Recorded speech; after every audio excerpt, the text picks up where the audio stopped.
الحمدللہ وکفا والصلاة والسلام علی عبادہ الذین اصطفیٰ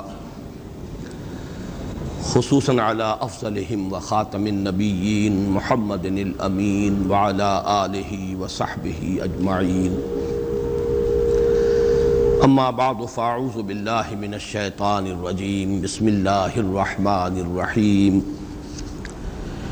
قل هو اللہ احد اللہ الصمد لم یلد ولم یولد ولم یکن لہ کفوا احد صدق اللہ العظیم رب اشرح لی صدری ویسر لی امری واحلل عقدۃ من لسانی یفقہوا قولی اللہم ربنا الہمنا رشدنا واعذنا من شرور انفسنا اللہم ارنا الحق حقا وارزقنا اتباعه وارنا الباطل باطلا وارزقنا اجتنابه اللہم ربنا آنس وحشتنا فی قبورنا وارحمنا بالقرآن العظیم اللہم اجعلہ لنا اماما ونورا وہدا ورحمہ اللہم ذکرنا منہ ما نسینا وعلمنا منہ ما جہلنا وارزقنا تلاوته آناء اللیل واطراف النہار واجعلہ لنا حجتا یا رب العالمین آمین۔ ہمارا آج کا درس بھی 3 ہفتوں کے بعد ہو رہا ہے، یعنی 2 ہفتے کے ناغے سے۔ البتہ اب ارادہ یہ ہے اللہ تعالیٰ پورا کرائے کہ بقیہ 2 صورتیں جو آج کے بعد رہ جائیں گی، آج ہم سورہ اخلاص پڑھ رہے ہیں، پھر معوذتین رہ جائیں گی، تو ارادہ پختہ یہ ہے کہ اب ناغہ نہ ہو، اور 1 نومبر کو جمعہ آ رہا ہے تو 2 نومبر کو ہم سورۃ الفلق اور پھر 9 نومبر کو سورۃ الناس کا مطالعہ کر کے یہ سلسلے وار درس قرآن جو اب اپنے اختتام کو پہنچ رہا ہے، تو اس موقع پر ایک خصوصی تقریب کا بھی انعقاد کریں، اس لیے کہ اب اس کے بعد پھر اثر نو شروع سے قرآن حکیم کے درس کے سلسلہ کا مجھے آغاز کرنا ہے، اور ارادہ یہ کیا ہے کہ آئندہ یہ درس ہفتے میں 2 مرتبہ، ہفتہ اور اتوار 2 دن تسلسل کے ساتھ، تاکہ پروگرس ہو سکے، اس لیے کہ یہ جو آخری منزل ہے ہماری سورہ حجرات کے بعد سے، اس کے دروس تو ریکارڈ ہو گئے ہیں، آڈیو میں بھی ویڈیو میں بھی، لیکن اس سے پہلے کے دروس شاذ ہی کہیں ہمارے پاس ریکارڈ میں ہیں۔ اب جیسا جتنا بھی اللہ کو منظور ہوگا ابتدا سے، تو اس میں چاہتا ہوں کہ رفتار کچھ زیادہ ہو، تو ارادہ یہ کیا ہے کہ ہر ہفتے 2 درس ہوں تاکہ ہماری رفتار کچھ تیز ہو سکے۔ ایک نقطہ میں نے اس سے پہلے 2 مرتبہ بیان کیا ہے، آج تیسری مرتبہ دہرا رہا ہوں۔ میں سوچ رہا تھا کہ کیوں میں اتنی تکرار کر رہا ہوں، تو ایک تو خیال یہ ہوتا ہے کہ ہر درس میں کوئی ہو سکتا ہے چند ہی لوگ ہوں لیکن نئے ہوتے ہیں، لیکن ایک یہ بھی کہ اگر کسی خیال کی طرف اللہ تعالیٰ نے ذہن کو منتقل کیا ہو اور یہ احساس ہو کہ اس سے پہلے شاید یہ بات کسی گوشے کی جانب سے سامنے نہیں آئی ہے، تو انسان کو فطری طور پر اس سے ایک طبعی لگاؤ ہو جاتا ہے، اور وہ نقطہ یہ ہے کہ قرآن حکیم کی جو آخری 10 آیات ہیں، یہ ایک مکمل قرآن ہے ان منیچر، قرآن ان منیچر، ایک چھوٹا سا قرآن۔ اور یہ کیوں ہے؟ اس لیے کہ ظاہر بات ہے، وہ جو مصرع زبان پر آ رہا ہے کہ بزم میں اہل نظر بھی ہیں، تماشائی بھی، انسانوں میں عوام بھی ہوتے ہیں، خواص بھی ہوتے ہیں، سنجیدہ طالب علم بھی ہوتے ہیں، اور ایسے بھی ہوتے ہیں کہ جو علم سے یا کوئی طبعی مناسبت نہیں ہوتی یا اتنے مواقع انہیں نہیں ملتے، تو پورے قرآن کا پڑھنا، اس کا سمجھنا، یہ تو ظاہر بات ہے کہ سب لوگوں کا نصیب تو نہیں ہے، لیکن یہ کہ یہ 10 صورتیں چھوٹی چھوٹی صورتیں یہ ایسی ہیں کہ جو اکثر و بیشتر نمازوں میں پڑھی جاتی ہیں۔ عام آدمی بھی ذرا سا بھی اگر مس ہو، لگاؤ ہو، کوئی دلچسپی ہو دین سے، تو ان 10 صورتوں کو تو یاد کر لیتا ہے۔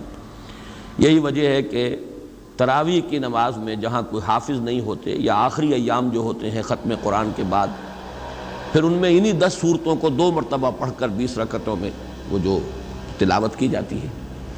تو ان میں نے غور کیا تو نظر آیا کہ ایک تو دین کے جو تمام بنیادی تصورات ہیں وہ سب جمع ہو گئے، یہاں تک کہ جو بڑی اہم اصطلاحات ہیں، دین، دین کا بنیادی مفہوم کیا ہے، دین کا اصطلاحی مفہوم کیا ہے، دین کی نسبت اصلاً کس کی طرف ہے، مجازی نسبت کس کی طرف ہے، یہ سارے معاملات، رب کا مفہوم، ربوبیت کے تقاضے، یہ تمام عبادت جو گردان ہوئی ہے، قل یا ایھا الکافرون لا اعبد ما تعبدون ولا انتم عابدون ما اعبد ولا انا عابد ما عبدتم ولا انتم عابدون ما اعبد۔ اب آپ دیکھیے کہ وہ بنیادی اصطلاح ہے اور اس کو کس طریقے سے تکرار کے ساتھ سامنے لایا گیا ہے۔ صلاۃ، یہ بھی اس کے اندر، فویل للمصلین الذین هم عن صلاتهم ساہون، سورۃ الکوثر میں فصل لربک وانحر ان شانئک هو الابتر۔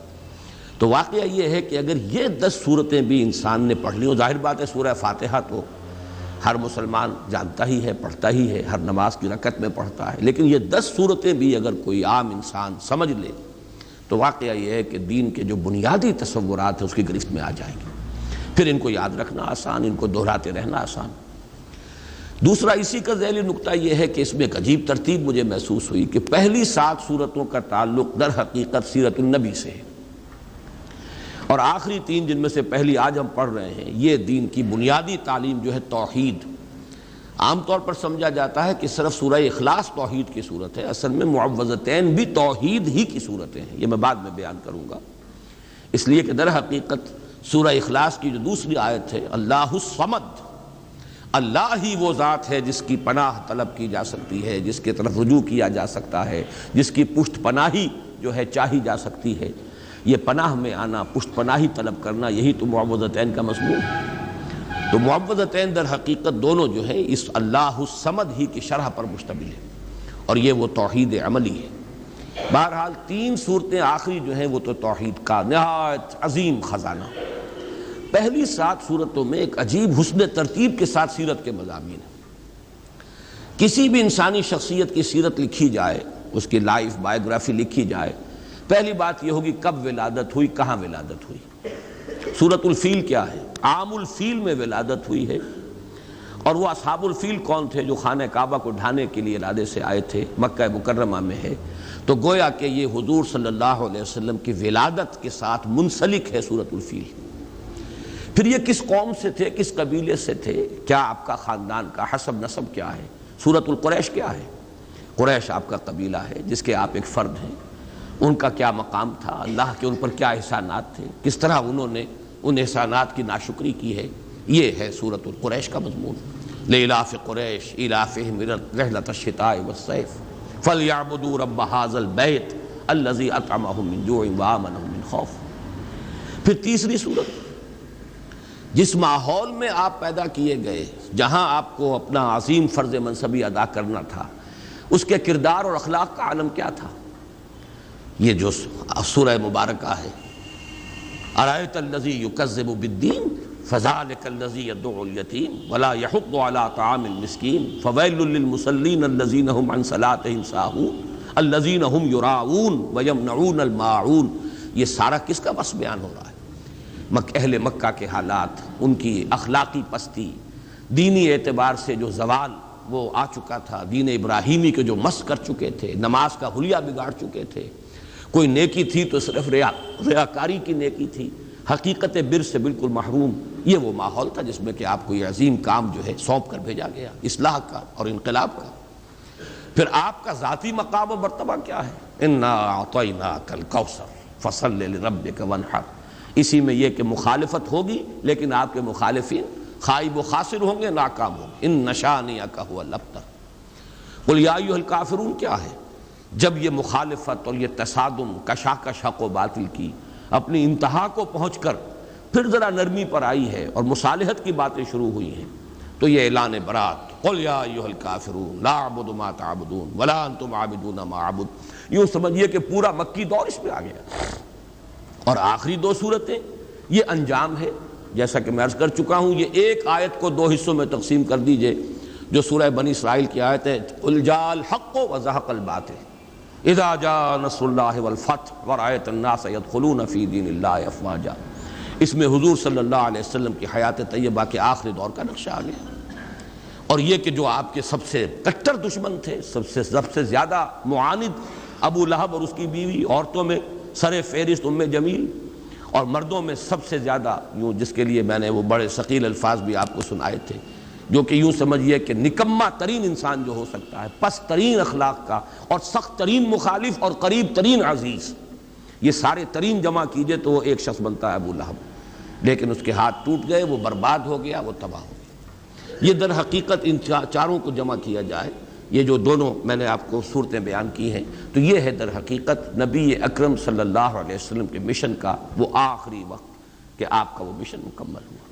تو یہ 7 صورتیں در حقیقت حضور صلی اللہ علیہ وسلم کی سیرت کے ساتھ متعلق ہے۔ باقی جو علم کے موتی ہیں، معرفت کے اعلیٰ علمی مضامین جو ہیں، وہ ان سے قطع نظر، وہ تو جو بھی ہیں ہمارے ان دروس میں بیان ہو گئے ہیں۔ پھر آخری 3 صورتیں جو ہیں، یہ ہے در حقیقت دین کی اصل تعلیم، لب لباب، دین توحید ہے اسلام۔ توحید 4 آیات میں سورہ اخلاص کے، اور پھر توحید ہی کا ایک عکس ہے۔ اور یہ توحید کیا ہے؟ توحید فی التعوذ، تعوذ پناہ صرف ایک کی طلب کی جائے۔ جیسے آپ کو معلوم ہے کہ توحید ہی کا تقاضا ہے توکل، توحید فی التوکل، بھروسہ سوائے اس کے اور کسی پر نہ ہو، اللہ تتخذوا من دونی وکیلا۔ اسی طرح یہ توحید تعوذ میں کس سے پناہ طلب کرو گے؟ استعاذہ، کون تمہیں پناہ دینے کی قدرت رکھتا ہے؟ قل اعوذ برب الفلق، قل اعوذ برب الناس۔ تو یہ چند نکات ہیں کہ جن کی طرف ذہن منتقل ہوا، اور میں نے چاہا کہ آج پھر آپ کے سامنے ہی بیان کر دوں۔ ایک دوسرا اہم مضمون جو میں بیان کرتا چلا آ رہا ہوں، وہ یہ ہے کہ ان 10 صورتوں کے اندر ترتیب یہ ہے کہ پہلی 4 صورتیں تو نمایاں طور پر جوڑوں کی شکل میں ہیں۔ سورۃ الفیل، سورۃ القریش، یوں سمجھیے ایک ہی مضمون ہے، ایک ہی تصویر کے 2 رخ ہیں۔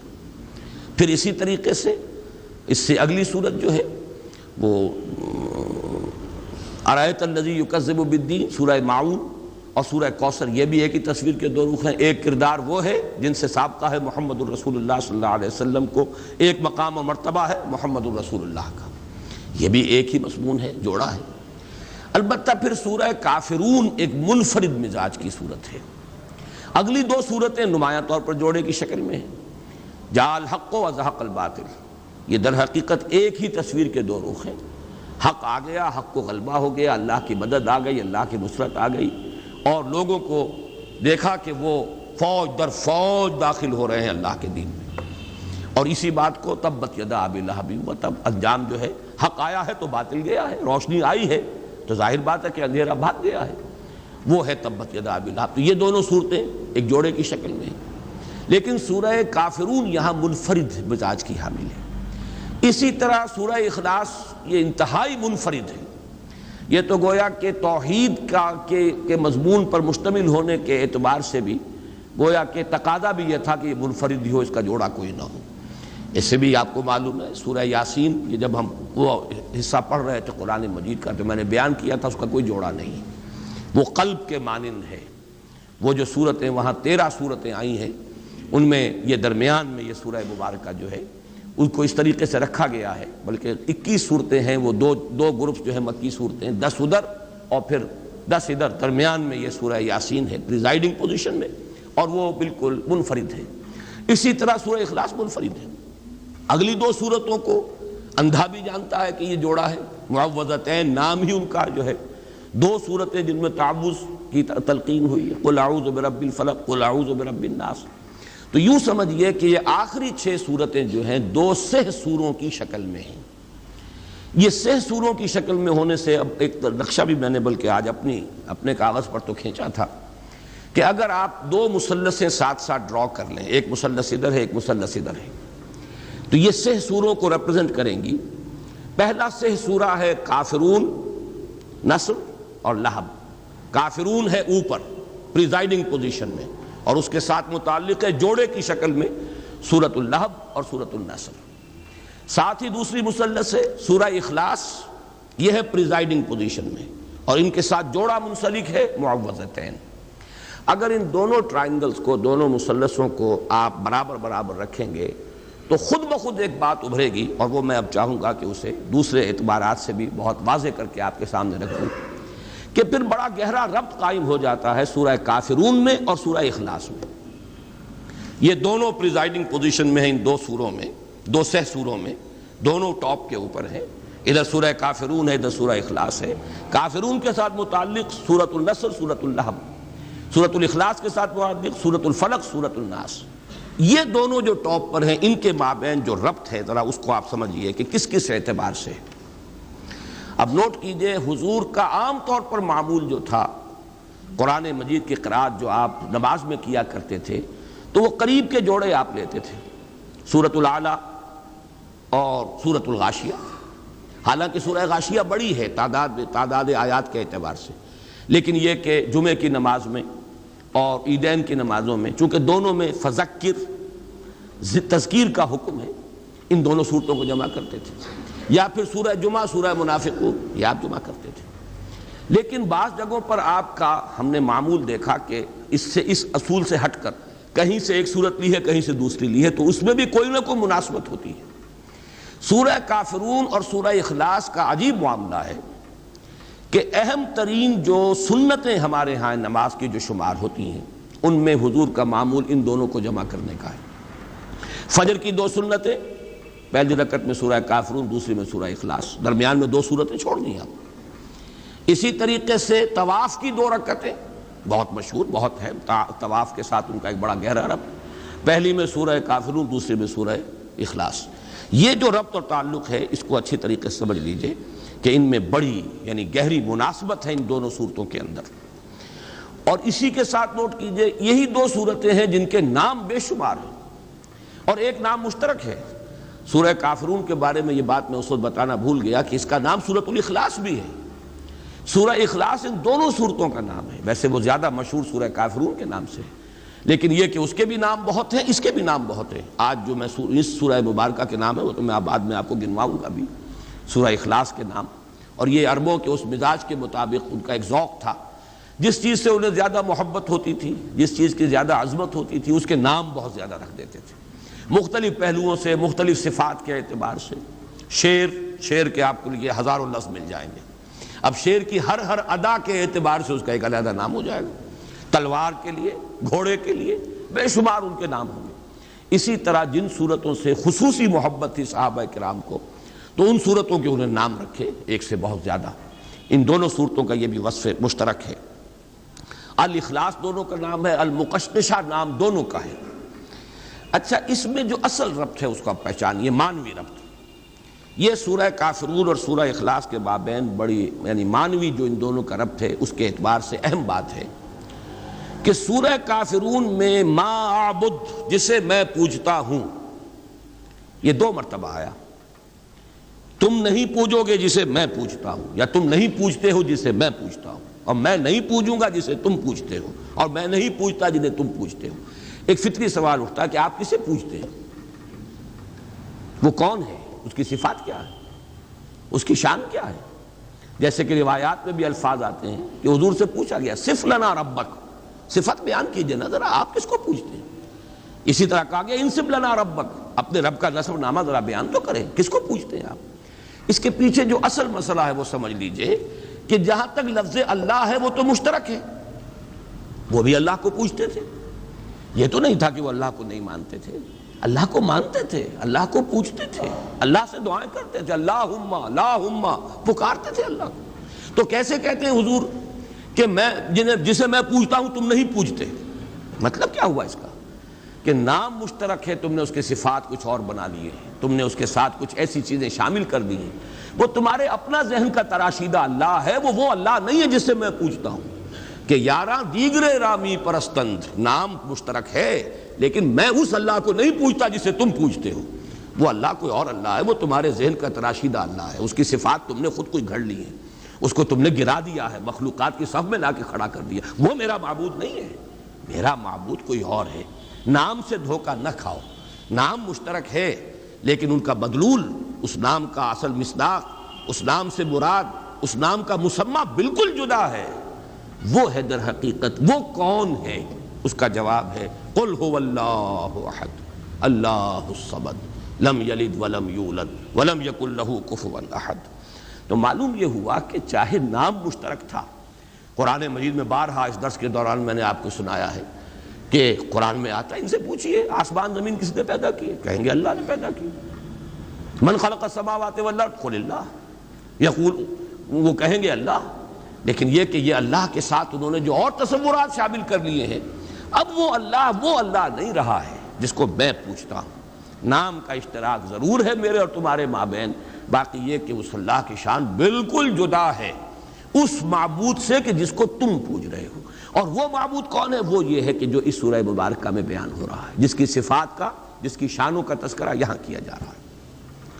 اب جیسا کہ میں نے عرض کیا تھا کہ سورہ اخلاص کے نام، ویسے امام رازی نے تو 20 نام گنوا دیے ہیں، لیکن میں جلدی سے آپ کو اس کے چونکہ مختلف مضامین کے اعتبار سے اس کی جو صفات ہیں اس کے پہلوؤں سے نام رکھ دیے گئے۔ سورۃ التفرید، فرد کر دینے والی سورت، یعنی اللہ تعالیٰ کی ذات کو علیحدہ کر دینے والی، بالکل ایک فرد کی حیثیت سے کہ کسی اور کے ساتھ کوئی اشتباہ نہ ہو۔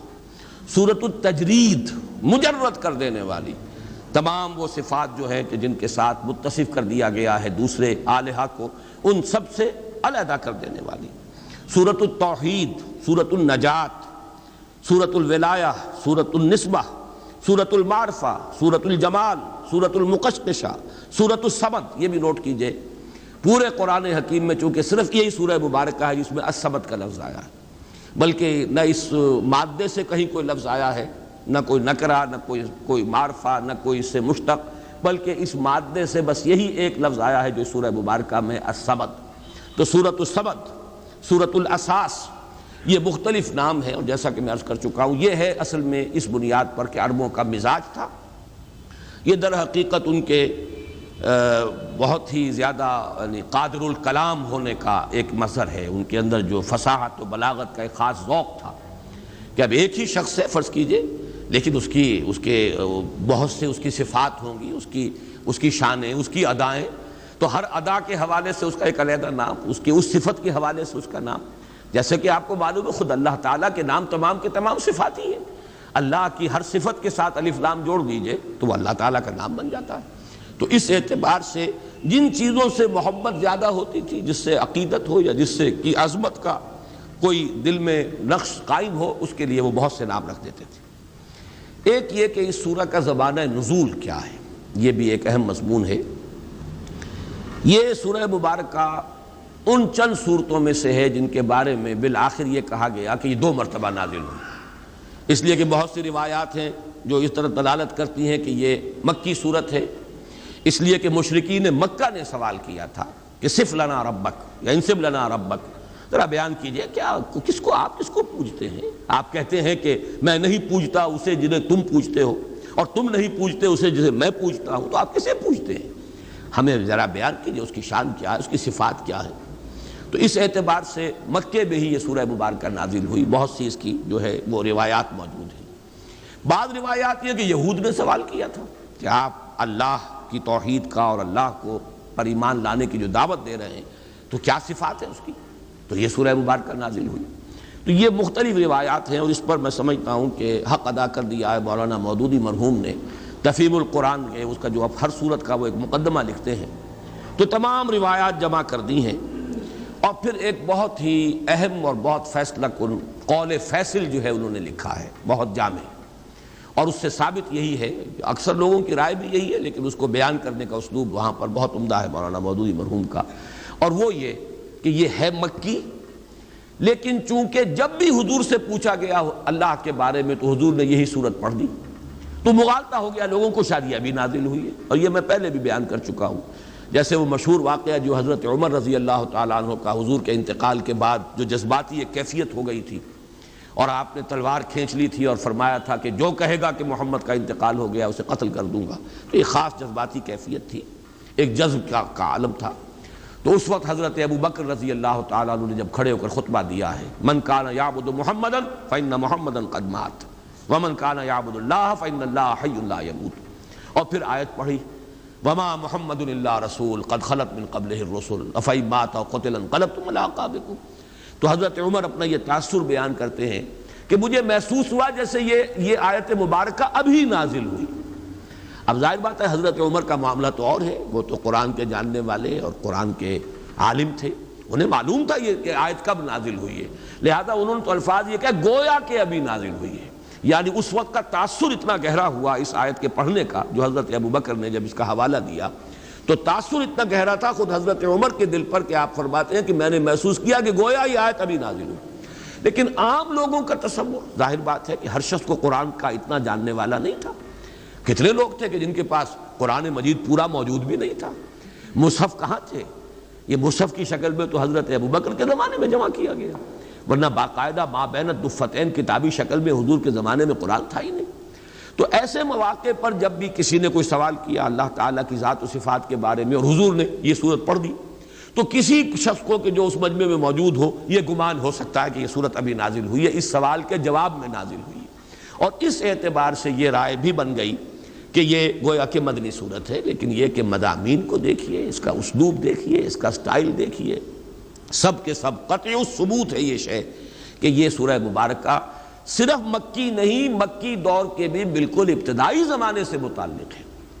اس کے لیے بھی جو ایک برہان قاطع دی ہے مولانا مودودی نے، وہ بہت ہی کنونسنگ ہے، اس لیے کہ اس میں جو لفظ احد آیا ہے، یہ بعد میں اس کی مزید جو تشریح کروں گا تو وہ بات سامنے آ جائے گی، سوائے اللہ کی ذات کے یہ لفظ صفت کے اعتبار سے کسی اور کے لیے مستعمل نہیں، نہ اس سے پہلے اس کا استعمال تھا، یہ صرف نازل ہوا قرآن مجید میں اللہ کی ذات کے لیے صفت کے طور پر۔ اس اعتبار سے غور کیجئے تو جب حضرت بلال کے واقعات آتے ہیں رضی اللہ تعالیٰ عنہ، جب امیہ ابن خلف جو ان کا آقا تھا، جب انہیں سخت سزائیں دیتا تھا اور جب تپتی ہوئی زمین پر لٹا کر اور ایک بھاری پتھر سینے پر بھی رکھ دیتا تھا اور اوپر سے آگ برسا رہا ہوتا تھا مکے کا سورج، اس وقت بھی ان کی زبان سے لفظ نکلتا تھا احد احد احد احد احد احد، وہ کسی درجے میں بھی کمپرومائز کرنے کے لیے تیار نہیں۔ تو یہ احد اس وقت جو ان کی زبان سے نکل رہا ہے، یہ قطعی ثبوت ہے اس کا کہ یہ سورہ مبارکہ اس وقت نازل ہو چکی تھی، اور اسی کے حوالے سے قل هو اللہ احد اللہ الصمد، تو یہ احد کا لفظ جو ہے یہ تو بڑی قطعی میں سمجھتا ہوں کہ دلیل ہے اس بات کی کہ حضرت بلال، یہ سن 4 یا 5 کا واقعہ، یہ تعذیب المسلمین کا آغاز سن 4 میں ہوا ہے، سن 5 میں وہ اپنے عروج کو پہنچ گیا، پرسیکیوشن مسلمانوں کی، اور ان میں ظاہر بات ہے کہ سب سے زیادہ جو بھی اس کا نشانہ بنے اس تشدد کا، وہ غلاموں کے طبقے سے جو لوگ ایمان لائے تھے، تو یہ وہ دور ہے۔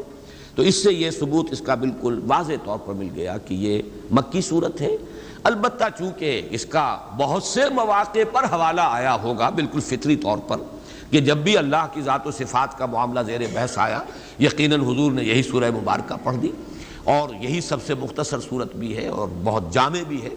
اس اعتبار سے کچھ حضرات کو اگر یہ مغالطہ ہو گیا ہو کہ یہ مدینے میں نازل ہوئی ہے تو وہ بات قرین قیاس سے سمجھ میں آتی ہے۔ ایک اور موضوع میں چاہتا ہوں وہ بھی آپ کے سامنے واضح ہو جائے، پہلے بھی میں نے کہا لفظ استعمال کیے، جس چیز سے عربوں کو خاص محبت ہو جاتی تھی اس کے نام بہت سے رکھتے تھے، اس سورہ مبارکہ سے صحابہ کرام کو جس درجے شغف تھا، جتنی محبت تھی، اس کے ضمن میں کچھ واقعات بیان ہوئے۔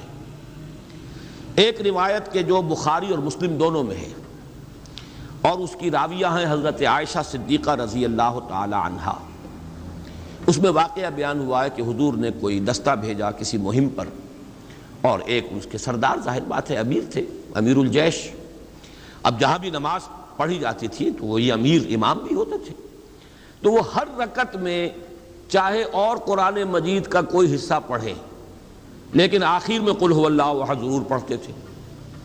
کچھ لوگوں نے منع کیا یہ آپ کیوں کرتے ہیں، یا تو پھر قل هو اللہ احد ہی پڑھیے، یا یہ کہ جب آپ نے کچھ اور آیتیں پڑھ لی ہیں تو جو تقاضا ہے نماز کی ہر رکعت میں قرآن مجید کے پڑھنے کا وہ پورا ہو گیا، تو ہر رکعت میں آپ کیوں یہ سورہ اخلاص بھی تلاوت کرتے ہیں؟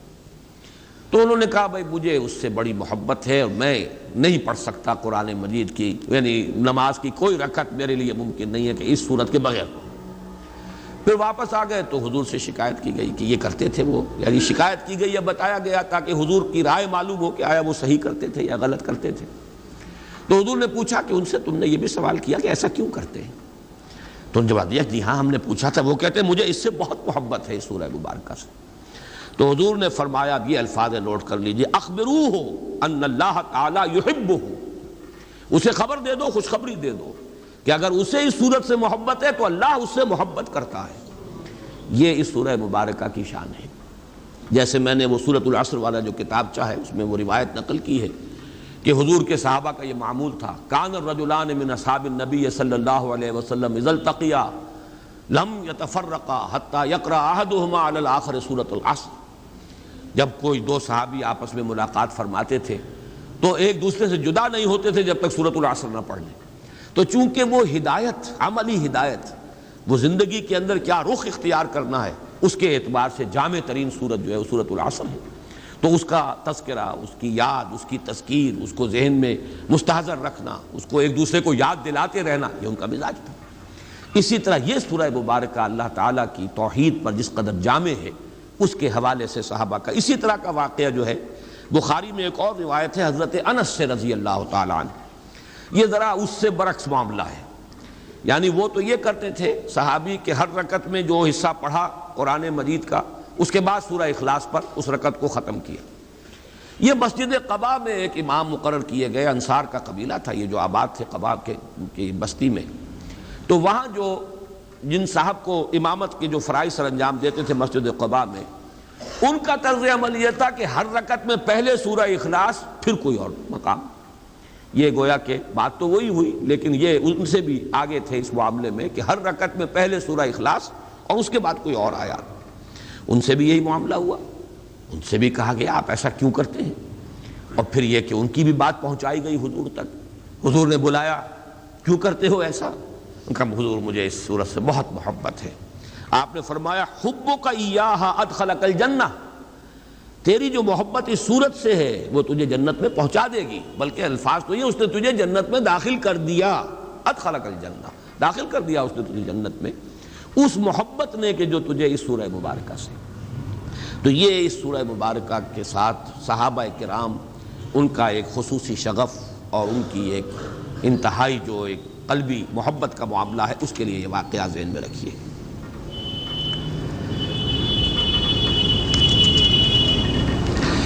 اس صورت کے بارے میں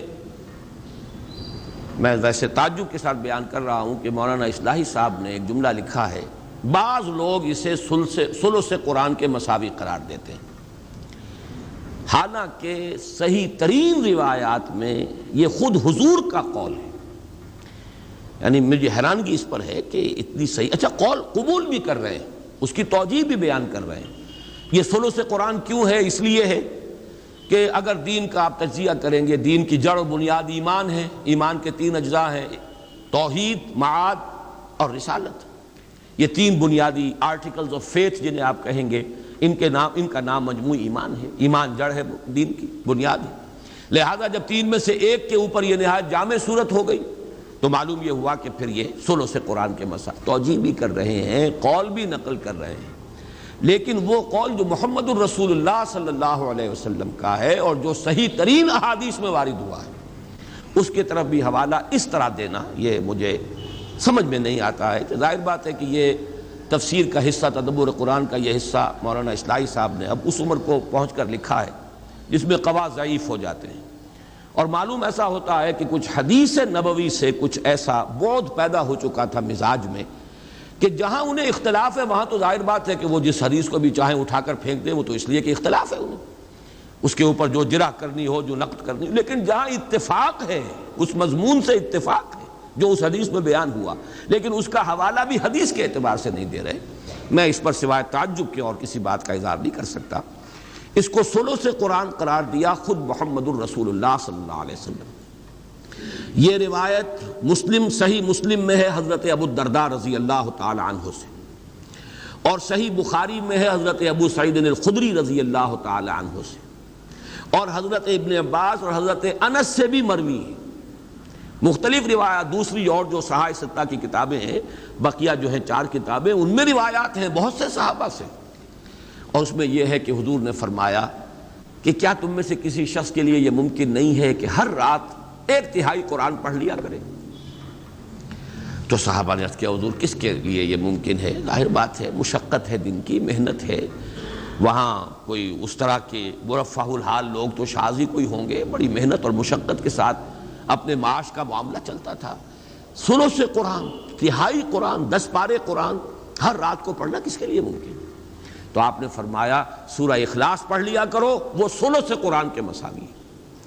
اب یہ جو یعنی حدیث ہے جو اس سورہ مبارکہ کی عظمت اور اس کی فضیلت کو بیان کر رہی ہے، یہ حدیث جیسا کہ میں نے آپ کو بتایا مسلم شریف میں ہے، حضرت ابو الدرداء سے، بخاری شریف میں ہے، حضرت ابو سعید خدری سے، اور بقیہ کتابوں میں بھی ہے بہت سے صحابہ سے۔ اور اس کی وجہ کیا ہے؟ وجہ یہ ہے کہ یہ توحید کے موضوع پر جامع ترین صورت ہے۔ یہ میں اصل میں مضمون ذرا آج کے درس کے اختتام پر چاہتا ہوں لانا۔ ویسے یہاں صرف اشارہ کر دوں کہ آج سے کوئی 15 یا 17 سال قبل میں نے ایک تقریر ریڈیو پر کی تھی آیت الکرسی پر، وہ چھپی ہوئی بھی ہے۔ اس میں نے ایک بات کہی تھی جس کی میں اس وقت اصلاح کرنا چاہتا ہوں کہ اس میں مجھ سے ایک غلطی ہوئی بیان کرنے میں۔ وہ غلطی یہ ہوئی کہ میں نے یہ قرار دیا، وہاں تقابل کیا کہ آیت الکرسی توحید فی الصفات پر جامع ترین آیت ہے، اور حضور کے چونکہ الفاظ ہیں کہ قرآن مجید کی آیات کی سردار آیت الکرسی ہے، تمام آیات قرآنیہ میں سب سے زیادہ افضل اور سردار تمام آیات کی آیت الکرسی ہے۔ کیوں ہے؟ توحید پر ہے، لیکن توحید اس میں اس وقت مجھے یہ محسوس ہوا کہ زیادہ اس میں توحید صفات کا بیان ہے۔ اور وہاں میں نے یہ جملہ لکھا ہے کہ جب کہ سورہ اخلاص یہ تمام سورتوں کی یہ سردار ہے، آیت الکرسی تمام آیتوں کی سردار ہے، اور سورۃ الاخلاص یہ تمام سورتوں کی سردار ہے، اور یہ توحید فی الذات پر نہایت جامع ہے۔ اس میں جو میں اصلاح کر رہا ہوں وہ یہ ہے کہ یہ سورہ مبارکہ صرف توحید فی الذات کے نہیں، یہ توحید فی الذات، توحید فی الحقوق، توحید فی الصفات، توحید عملی، اور سب سے اونچی توحید ایک ہے توحید وجودی، ان تمام کو اپنے اندر جمع کرنے والی صورت ہے۔ واقعہ یہ ہے کہ یہ جب تک بات سامنے نہیں آئے گی، اس کی عظمت، اس درجے، اس کے ساتھ صحابہ کی محبت، ثلث قرآن کے مساوی اس کا قرار دے دینا، جب تک کہ یہ تمام پہلو جو ہے توحید کے وہ سامنے نہ آ جائیں کہ اس ایک صورت میں اللہ تعالیٰ نے جمع کر دیا ہے، تو یہ اس کی عظمت نکھر کر سامنے نہیں آتی۔ اور یہ قول مبارک نبی اکرم صلی اللہ علیہ وسلم کا کہ یہ ثلث قرآن کے مساوی ہے، اس کی صحیح توجیہ جو ہے، ویسے یہ کہ مستند ہے ان کا فرمایا ہوا، حضور نے جو بات کہی سر آنکھوں پر، لیکن یہ کہ اس بات پر ایک انشراح ہو، علی وجہ البصیرت ایک انسان پہچانے کہ ہاں یہی بات ہے اور یہ اس بنیاد پر ہے، تو یہ بات نہیں حاصل ہو سکتی جب تک کہ یہ بات سامنے نہ آ جائے کہ یہ چاروں قسم کی توحیدیں، توحید وجودی، توحید عملی، توحید ذاتی، توحید صفاتی، ایک ایک آیت میں ایک ایک توحید کو نہایت ہی مختصر بلکہ گنتی کے الفاظ کے اندر جمع کر لیا گیا ہے۔ اب آئیے ہم اس سورہ مبارکہ کا لفظ بلفظ مطالعہ شروع کرتے ہیں۔ قل هو اللہ احد، کہہ دو وہ اللہ ایک ہے یا یکتا ہے یا اکیلا ہے یا بے ہمہ ہے، سب سے الگ ہے۔ یہ میں نے چند جملے جو ہیں علیحدہ علیحدہ بیان کیے ہیں، احد کی تعبیر میں جو مختلف اسلوب اختیار کیے گئے ہیں میں نے ان سب کو آپ کے سامنے پیش کر دیا۔ پہلے تو اس جملے کی ترکیب کے بارے میں رائے سمجھ لیجئے۔ ایک رائے یہ ہے کہ قل، اس کے بعد ہوا جو ہے یہ ضمیر شان ہے، یہ ترکیب کے اندر شمار میں نہیں آئے گی۔ مبتدا ہے اللہ، احد خبر ہے، اللہ مبتدا، احد خبر، جملہ خبریہ بن گیا، جملہ اسمیہ خبریہ۔ اور یہ ہوا جو ہے یہ صرف اضافی طور پر ضمیر شان کی حیثیت سے آئی۔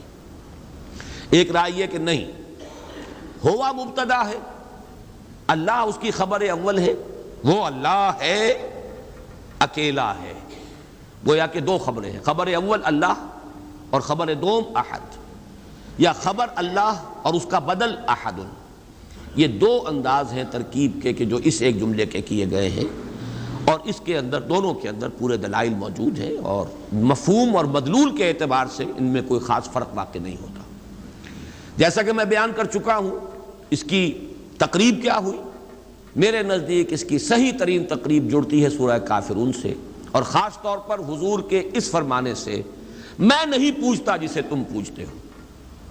تو پھر کسے پوچھتے ہیں آپ؟ من ہوا، کس کو آپ پوچھتے ہیں؟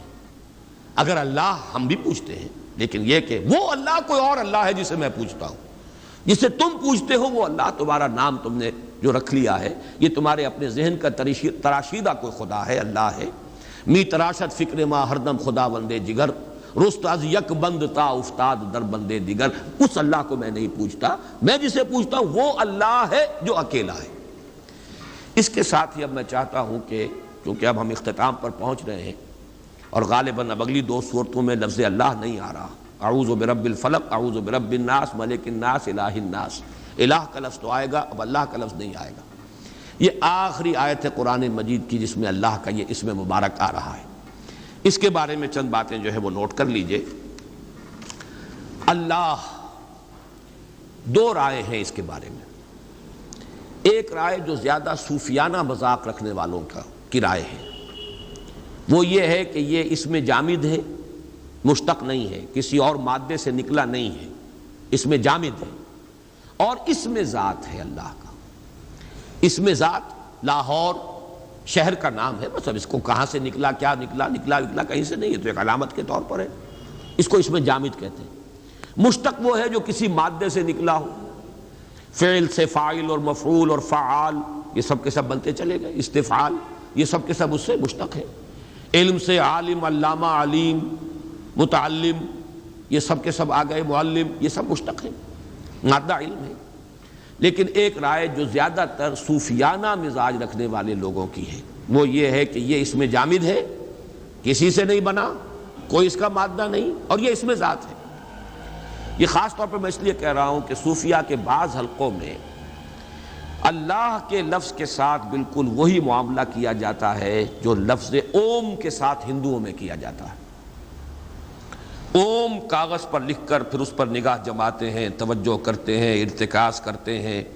یہ ایک سائیکولوجیکل ایکسرسائز، ایک نفسیاتی ریاضت اور مشقت ہے۔ ظاہر بات ہے اس کے کچھ نہ کچھ اثرات تو ہوتے ہیں۔ طبیعت کے اندر اس طرح توجہ کا اگر ارتکاز کیا جائے گا کسی چیز پر، اس سے کچھ اس کے اثرات اور نتائج پیدا ہوتے ہیں۔ تو وہ چیزیں جو اوم کے کلمے کے ساتھ ہیں ہندوؤں میں، وہی اللہ کو لکھ کر اور اسی طریقے سے اس کا نقش بنا کر پھر اس کے اوپر نگاہوں کا جمانا، توجہ کا ارتکاز، اور یہ سارے معاملے وہاں ہو رہے ہیں۔ اور اسی لیے وہ کہتے ہیں یہ بس اللہ کا اسم ذات ہے، یہ اس کے معنی کو چھوڑ دو، اس کا مفہوم یہ کہاں سے نکلا ہے، کہاں سے بنا ہے، اس سے کوئی تعلق نہیں۔ مجھے اس رائے سے اختلاف ہے۔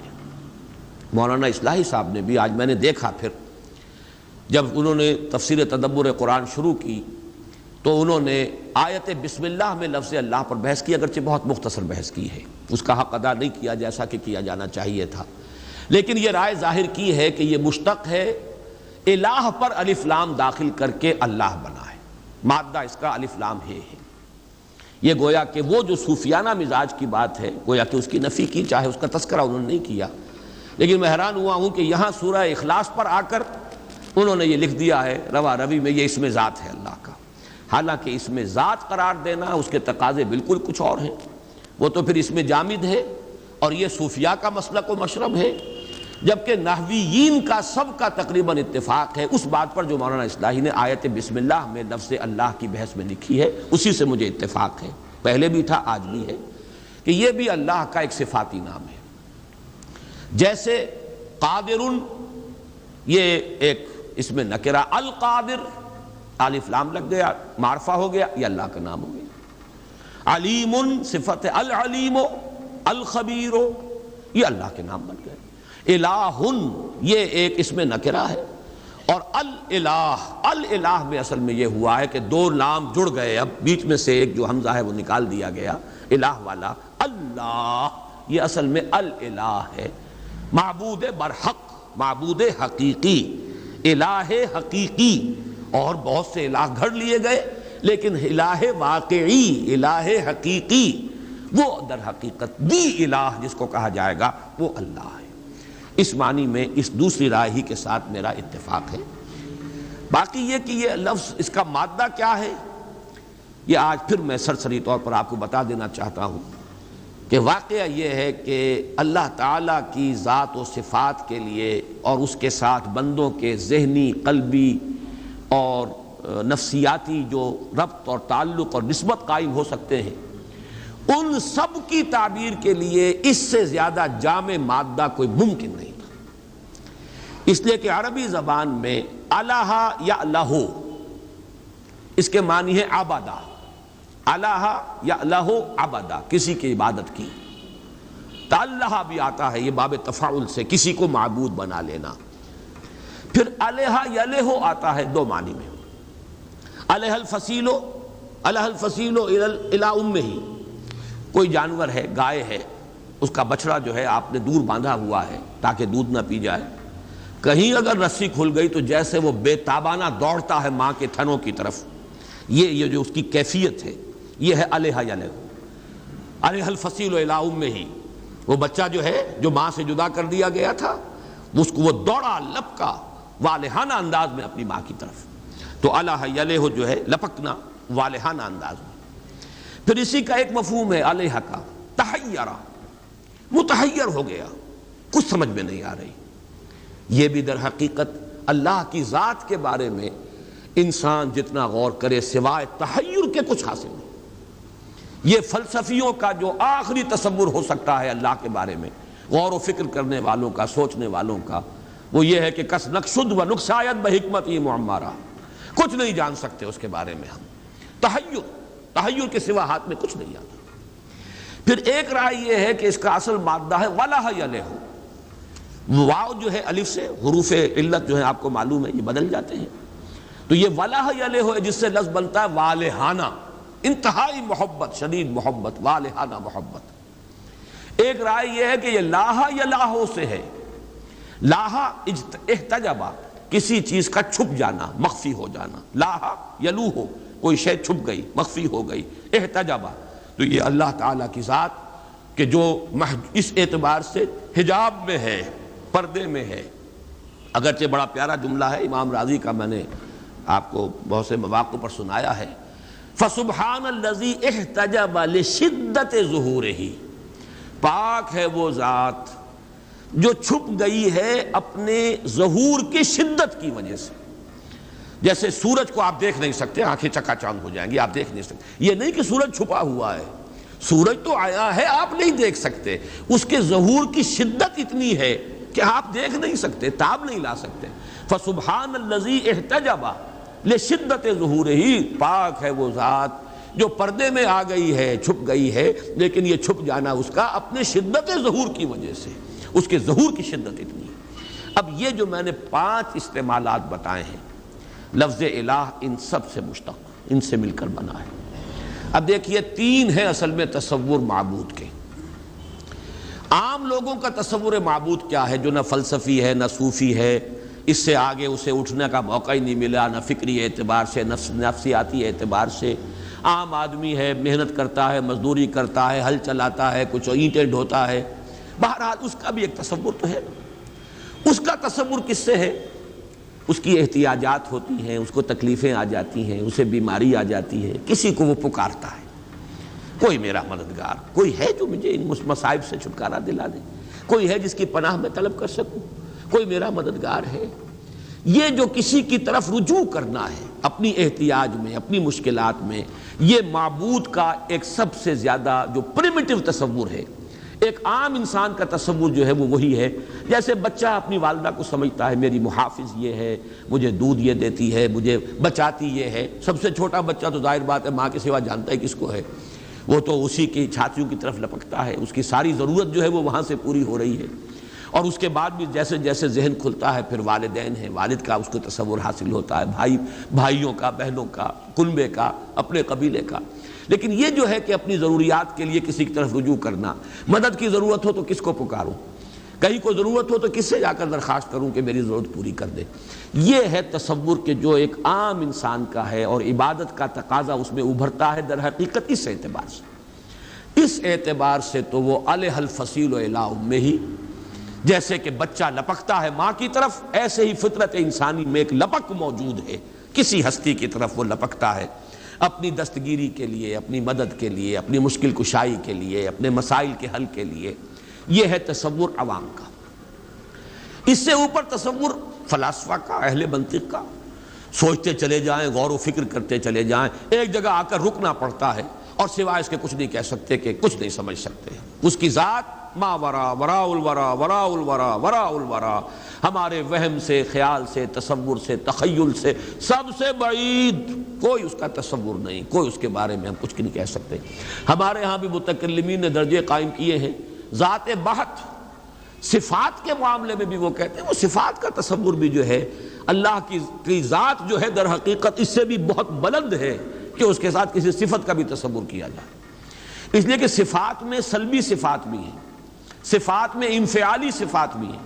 اللہ خوش ہوتا ہے، اللہ ناراض ہوتا ہے، یہ انفعالی کیفیت ہے۔ آپ کے کسی دوست نے آپ کے لیے کوئی اچھا کام کیا تو آپ خوش ہوئے نا، یہ خوشی پیدا ہوئی ہے رد عمل کے طور پر کسی کے طرز عمل سے یا کسی شے کو دیکھ کر، یہ ایک انفعالی صفت ہے۔ آپ کو غصہ آتا ہے، اللہ غضبناک ہوتا ہے، غضب اللہ تعالی واہتز لہ العرش، اللہ غضبناک ہوتا ہے یہاں تک کہ اس کا تخت کانپنے لگتا ہے، لیکن یہ انفعالی کیفیت ہے۔ کسی نے کچھ آپ کا بگاڑا ہے، کسی نے بغاوت کی ہے، کسی نے توہین کی ہے، کسی نے آپ کے ساتھ کوئی ناروا معاملہ کیا ہے تو اس کے رد عمل میں یہ غضب پیدا ہوا۔ تو اس اعتبار سے ہمارے متکلمین بھی پہنچتے ہیں ذات بحت وہ تو صفات سے بھی گویا کہ معرہ، بالکل وہ ہر کیفیت سے انفعالی اور ان تمام چیزوں سے ماورا، لیکن بہرحال وہ تو ایک دور کی بات ہے۔ البتہ جیسے کہ میں نے عرض کیا ذات کے بارے میں سوائے تحیر کے اور کچھ حاصل نہیں، یہ فلاسفہ کا تصور ہے، وہ ذات جس کی کنہ سمجھ میں نہیں آ سکتی، جس کو کہ میں نے بارہا آپ کو سنایا ہے۔ حضرت ابوبکر صدیق رضی اللہ تعالی عنہ اور حضرت علی رضی اللہ تعالی عنہ دونوں کے مقولوں سے مل کر وہ ایک شعر بن جاتا ہے۔ حضرت علی کا ہے والبحث عن کنہ الذات اشراک، اور حضرت ابوبکر کی طرف منسوب ہے یہ قول کہ العجز عن درک الذات ادراک، اللہ تعالیٰ کی ذات کے ادراک سے عاجز ہو جانا ہی ادراک ہے، بس اس کے سوا ہم کچھ نہیں جان سکتے کہ اسے ہم نہیں جان سکتے۔ معلومم شد کہ ہیچ معلوم نہ شد، یہ بھی بہت بڑی معرفت ہوتی ہے کہ آدمی کو معلوم ہو جائے کہ میرے علم کی رسائی بس یہیں تک ہے، اس سے آگے نہیں ہے۔ یہ سب سے بڑی معرفت یہ ہے، انسان کو معلوم ہو کہ میں کہاں تک پہنچ سکتا ہوں، کہاں سے آگے میری رسائی نہیں ہے۔ اس اعتبار سے العجز اندر کی ذات ادراک، اللہ کی ذات کے ادراک سے عاجز ہو جانا ہی ادراک ہے۔ والبحث عن کنہ الذات اشراک، اور اللہ کی ذات میں کوئی کنہ میں اس کی اگر آپ ماہیت کو سمجھنے کی کوشش کریں گے تو شرک میں مبتلا ہو جائیں گے، اس لیے کہ کوئی نہ کوئی نقشہ ذہن میں جمائیں گے اور وہ نقشہ اس ذات کا ہے ہی نہیں، وہ آپ کے ذہن میں آ ہی نہیں سکتا، تو یہ تو کوئی آپ کا اپنا ڈرا کیا ہوا نقشہ ہے، آپ کے اپنے ذہن کا تراشیدہ خدا ہے۔ می تراشد فکر ماں ہر دم خدا وندے دیگر، میرا فکر تو ہر وقت ایک نیا خدا بناتا رہتا ہے اپنے ذہنی سطح کے مطابق۔ ہر شخص کی ذہنی سطح علیحدہ ہے، پھر یہ کہ ہر شخص کی ذہنی سطح میں تبدیلی آ رہی ہے، ارتقاء ہو رہا ہے، تو اگر تو اپنے ذہن سے خدا کو بنانا ہے تو وہ تو ہر لحظہ ایک نیا خدا بنا لیں گے آپ، اس لیے کہ آج آپ کی ذہنی سطح کچھ اور تھی اور کل کچھ اور ہوگی۔ اس اعتبار سے والبحث عن کنہ الذات اشراک، یہ تحیر الہا، تحیر ہو جائے۔ اور ایک ہے توحید صوفیہ کی، لا مقصود الا اللہ، لا محبوب الا اللہ، لا مطلوب الا اللہ، یہ ہے در حقیقت محبوب ہونے کا تصور، والہانہ محبت اللہ سے، جس کو قرآن کہتا ہے والذین آمنوا اشد حبا للہ۔ اب یہ کہہ دینا آسان ہے، لیکن یہ کہ اس محبت کی تو کوئی اگر رمز شناسی بھی جو ہے انہی کو ہوگی جنہیں کوئی نہ کوئی اس کی کوئی تجربہ ہوا ہو، ورنہ یہ ہے کہ ذہناً مان لینا، عقلاً مان لینا، یہ کچھ اور شے ہے۔ اور واقعتاً انسان کے جذباتی ارتکاز ہو جائے، محبت کا ارتکاز اللہ کی ذات پر، تو یہ والذین آمنوا اشد حبا للہ، تو والہانہ، ان تمام کو جمع کیجئے تو لفظ الہ بنتا ہے۔ اور انسان، یہ میں نے ڈاکٹر رفیع الدین کے حوالے سے اس فلسفے کو بارہا بیان کیا، آج صرف حوالہ دے رہا ہوں کہ چونکہ فطرت انسانی میں یہ طلب ہے، لہذا اگر کوئی انسان اللہ کی ذات تک نہیں پہنچ پاتا، معرفت کا قصور رہ گیا، کمی رہ گئی، تو کسی نہ کسی کو اللہ بنائے گا اور اس کو پوجے گا، یہ اس کی مجبوری ہے۔ جیسے آپ کا پیٹ کھانے کو مانگتا ہے، اعلیٰ غذا مل جائے تو کیا کہنے، نہیں ملے گے تو سوکھی روٹی بھی کھائیں گے آپ، یہاں تک کہ ہو سکتا ہے کہ آپ کوئی لاش پڑی ہوئی ہو مردار، اس کے اندر بھی منہ مارے، بھوک کی شدت۔ شریعت اگر اجازت دیتی ہے فَمَنِ اسْتُرَّ غَيْرَ بَاغٍ وَلَا عَادٍ فَلَا إِثْمَ عَلَيْهِ، اور بار بار یہ آ رہا ہے تو آخر کوئی حقیقت ہے کہ مردار کو بھی کھاتا ہے انسان۔ اور یہ آپ نے کہانیاں پڑھی ہوں گی، کوئی جہاز میں سے گر گیا، کوئی کہیں اور ہو گیا، اور اتنے عرصے وہ رہا کہیں ویرانوں میں، کیا کیا چیزیں اس نے کھائیں جس پر کہ اس نے پھر گزارا کیا ہے، تو وہ ساری چیزیں سامنے آ جائیں گی۔ اس لیے کہ طلب ہے، اس طلب کو پورا کرنا ہے۔ اچھی شے ملے گی تو کیا کہنے، نہیں ملے گی تو کوئی گھٹیا شے جو ہے وہ طلب تو پوری کرنی ہو۔ اسی طرح کسی کو پوجنا، کسی سے محبت کرنا، کسی کو اپنا مطلوب بنانا، کسی کو آدرش بنانا، کسی کو آئیڈیل بنانا، کسی کو نسب العین بنانا، یہ فطرت انسانی کا تقاضا ہے۔ اگر خدا کو نہیں بناؤ گے کسی اور شے کو بناؤ گے، خدا کو نہیں بناؤ گے اولاد کو بناؤ گے، خدا کو نہیں بناؤ گے پیسے کو بناؤ گے، خدا کو نہیں بناؤ گے شہرت کو بناؤ گے۔ اللہ مطلوب و مقصود نہیں بنے گا تو دنیاوی وجاہت بن جائے گی، نام ہو جائے میرا، دولت ہو جائے میرے پاس، کوئی نہ کوئی شے۔ وطن کو بنا لو گے، وطن پر نثار ہوگے، وطن پر جانے نچھاور کرو گے، وطن کے لیے جیو گے، وطن کے لیے مرو گے۔ قومیت کو بنا لو گے، قومیت کے لیے گندا سا گندا کام بھی کر جاؤ گے اور اعلیٰ سے اعلیٰ قربانی بھی دے جاؤ گے۔ قومیتوں کے لیے کیا نہیں ہوتا، قومیت ہو، وطنیت ہو، کوئی آئیڈیل ہو، کسی نہ کسی شے کو ہر باشعور انسان وہ اپنا مطلوب و مقصود بناتا ہے لا محالہ۔ بس مبارک ہے وہ، کامیاب ہے وہ جن کا ذہن، جن کی معرفت ذات باری تعالیٰ تک پہنچ جائے۔ وہی محبوب، وہی مطلوب، لا مطلوب الا اللہ، لا مقصود الا اللہ، لا محبوب الا اللہ۔ یہ ہے در حقیقت تیسرا تصور، یہ بلند ترین تصور ہے۔ ذہن میں رکھیے، عامیانہ تصور معبود کا بحیثیت مشکل کشا، بحیثیت رازق، بحیثیت دستگیر، بحیثیت مددگار، یہ ہے معبود کا ایک تصور۔ یہ ہے عام آدمی کا تصور۔ وہ عام آدمی اس سطح تک بھی اگر توحید پر آ گیا، اس کے سوا کوئی مشکل کشا نہیں، اس کے سوا کوئی حاجت روا نہیں، اس کے سوا کوئی روزی رساں نہیں، اس کے سوا کوئی مددگار نہیں، اس کے سوا کوئی نہیں کہ جو آپ کو تکلیف سے نجات دے سکے، توحید مکمل ہو گئی اس کی ذہنی سطح یہی ہے، اس سے آگے کا وہ مکلف نہیں ہے۔ سوچنے سمجھنے والے فلاسفہ، غور و فکر کرنے والے، وہ پھر یہ کہ وہ ذات جس کو نہیں سمجھ سکتے، بس ہے، جس پہ این بردان کہ ہست ہے ضرور، کیا کیسا ہے، کون ہے، یہ ہم نہیں جانتے۔ دور بینان بارگاہ الست جو زدی پہ نبردان کہ ہست ہے ضرور، کوئی نہ کوئی ہے۔ یہ جس کو کہ میں نے اقبال کے حوالے سے آپ کو بتایا کہ اقبال کہتے ہیں کہ کائنات کانسیپٹ ہے، گاڈ از پرسیپٹ۔ جیسے میں نے اس کو چھوا اور مجھے معلوم ہوا کہ ایک سخت سطح ہے یہاں پر ہے، یہ پرسیپشن ہے میری، کنسیپشن کچھ اور ہے، تصور ذہن کے اندر نقشہ بن گیا۔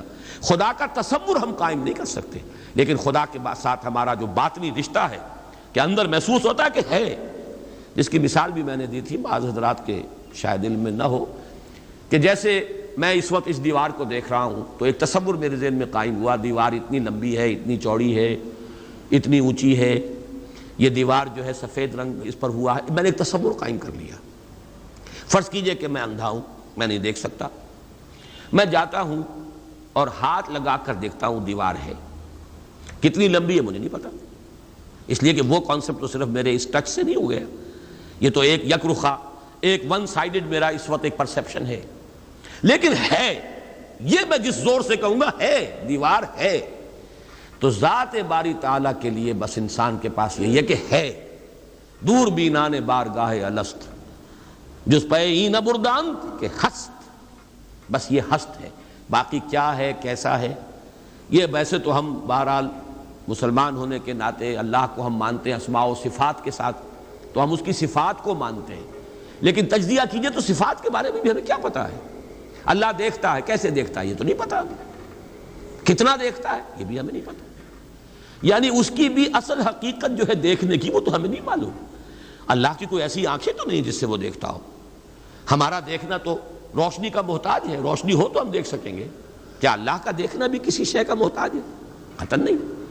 تو ہم تصور کیجئے اللہ کا دیکھنا کیا ہے، کچھ نہیں معلوم، ہمیں یہ معلوم ہے وہ دیکھتا ہے، ہمیں یہ معلوم ہے علی کل شیء قدیر، قدرت کتنی ہے اس کی، قدرت کی شان کیا ہے، کیا معلوم ہے؟ تو معلوم یہ ہوا کہ صفات کے بارے میں بھی تجزیہ کریں تو ہمارے ہاتھ پلے ہے کیا؟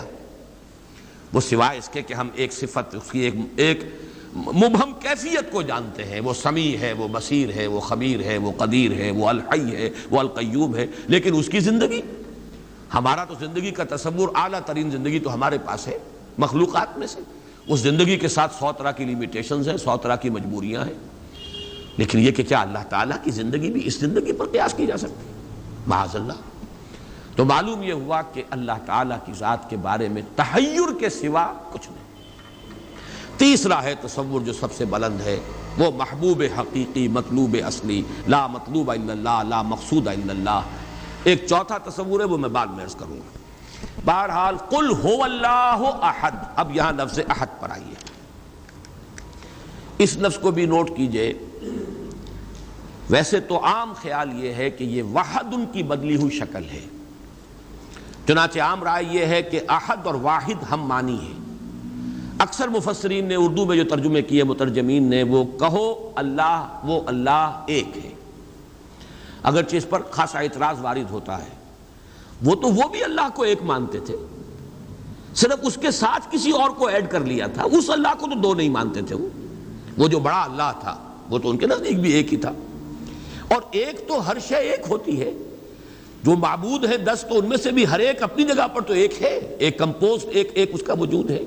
لیکن بہرحال چونکہ اکثر و بیشتر رائے یہ ہے کہ احد اور واحد تقریباً ہم معنی ہے، ترجمہ کیا گیا کہہ دو وہ اللہ ایک ہے، اور یہ کہ وحد ہی کی بدلی ہوئی شکل احد ہے، یہ تو ہے تقریباً بالعموم جو رائے ہے۔ لیکن میرے علم میں آج ہی یہ بات آئی ہے، اور وہ میں آپ تک بھی منتقل کر رہا ہوں۔ امام راغب اصفہانی، ظاہر بات ہے لغت کے تو بہت بڑے امام ہیں، اور مفردات القرآن پر ان کی کتاب جو ہے مارکۃ الآراء ہے مشہور، انہوں نے اسے علیحدہ مادہ قرار دیا ہے۔ احد ان کو الف ہا دال علیحدہ لائے، شروع میں الف کی تختی میں لائے، وحد ان کے ساتھ شامل نہیں کیا۔ معلوم ہوا کہ یہ ایک اپنی جگہ پر ایک مستقل مادہ ہے ان کے نزدیک، یہ وحد سے اس کا تعلق نہیں، بلکہ احد اپنی جگہ پر ایک مستقل علیحدہ مادہ ہے، اور اسی اعتبار سے انہوں نے اسے وحد سے علیحدہ کر کے الف کی تختی کے اندر لیا ہے۔ اب اس کا جہاں تک استعمالات ہیں، اس میں بھی اتفاق ہے، 3 اس کے استعمالات ہیں۔ سب سے زیادہ استعمال اس لفظ کا ہوتا ہے نفی مطلق کے لیے، کمرے میں کوئی نہیں ہے، ایک بھی نہیں ہے، جب یہ کہنا ہو تو احد کا لفظ آئے گا، ما فی احد، کوئی نہیں ہے، ایک بھی نہیں ہے، اکیلا۔ اسی معنی میں قرآن مجید میں یہ لفظ بہت مرتبہ آیا ہے، خاص طور پر آپ سورہ کہف کو اگر دیکھیں گے، لا یشرک فی حکمہ احدا، اللہ اپنے حکم اور اپنے اختیار میں کسی کو نہیں شریک کرتا، کسی ایک کو بھی نہیں کرتا، یعنی یہ نفی میں مبالغے کے لیے یہ لفظ استعمال ہوتا ہے۔ اور سورت ختم بھی ہوئی ہے، فمن کان یرجو لقاء ربہ فلیعمل عملا صالحا ولا یشرک بعبادۃ ربہ احدا۔ احد کا اکثر و بیشتر استعمال عربی زبان میں نفی مطلق، کوئی نہیں، کوئی بھی نہیں، ایک بھی نہیں، جب اس کو کہنا ہو تو لفظ احد کا سہارا لیا جاتا ہے۔ یا پھر یہ لفظ آتا ہے مضاف یا مضاف الیہ ہو کر، جیسے عشرات کے ساتھ آئے گا، احد عشر کوكبا، یا احد و عشرون جمع کر کے، یہ گنتی کے ساتھ یہ مضاف ہو رہا ہے۔ اور یا یہ کہ جیسے کہ مضاف الیہ ہوتا ہے، فاما احدکما فیسقی ربہ خمرا، حضرت یوسف علیہ السلام نے فرمایا تھا، ان 2 نوجوان جو داخل ہوئے تھے جیل میں ان کے ساتھ، انہوں نے اپنے اپنے خواب بیان کیے، تم میں سے، تم 2 میں سے ایک، احدکم، جیسے کہ حدیث میں آتا ہے لا یؤمن احدکم حتی یحب لنفسہ، حتی یحب لاخیہ ما یحب لنفسہ، یا لا یؤمن احدکم حتی یکون ہواہ طبعا لما جئت بہ، یا یہ کہ لا یؤمن احدکم حتی اکون احب الیہ من والدہ وولدہ والناس اجمعین۔ اب یہ 3 احادیث آ گئی زبان پر، تو احدکم یہ گویا کہ مضاف ہو کر آ رہا ہے، اس طریقے سے یہ لفظ مضاف ہو کر یا مضاف الیہ ہو کر استعمال ہوتا ہے۔ صرف قرآن مجید میں یہ لفظ ذات باری تعالیٰ کے لیے علیحدہ سے مستقل ایک صفت کے طور پر آیا ہے، قل هو اللہ احد۔ یہ ایک خاص بات ہے، اس کو نوٹ کر لیجئے کہ اس لفظ کا یہ استعمال اس اعتبار سے، صفت کے اعتبار سے کسی اور کے لیے، غیر اللہ کے لیے ہے ہی نہیں۔ قل هو اللہ احد، یہ یہاں پر آ رہا ہے ایک مستقل صفت علیحدہ، لیکن یہ صرف اللہ کے ساتھ۔ اب یہاں میں عرض کروں گا کہ میں اس کا ترجمہ جو میں نے آپ کو گنوائے ہیں، مولانا فراہی نے کیا ہے بے ہما۔ قل هو اللہ احد اللہ الصمد، کہہ دو اللہ بے ہما ہے، اللہ با ہما ہے۔ اصلاحی صاحب ان کے شاگرد ہیں، انہوں نے ترجمہ کر دیا ہے۔ بے ہما کا ترجمہ کہہ دو اللہ سب سے الگ ہے اور اللہ سب کے ساتھ ہے۔ صمد اللہ سب کے ساتھ ہے، باہما اور احد بے ہما اللہ سب سے الگ ہے۔ عام طور پر اردو مترجمین، شیخ الہند کو بھی میں نے دیکھا، مولانا اشرف علی تھانوی رحمہم اللہ دونوں کو دیکھا، کہہ دو اللہ ایک ہے۔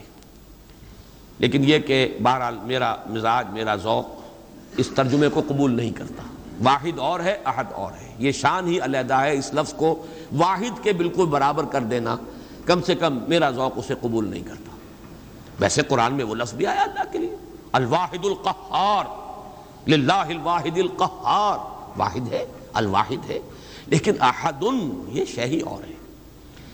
بہت قریب گئے ہیں مولانا مودودی، وہ لفظ لائے ہیں، کہہ دو اللہ یکتا ہے۔ یکتا کا لفظ میرے نزدیک بہت قریب کی تعبیر ہے، لیکن میں اس کو ایک خاص، میرا چونکہ اپنی ایک رائے ہے، اس کے اعتبار سے اس کا میں ترجمہ کر رہا ہوں، کہہ دو اللہ اکیلا ہے۔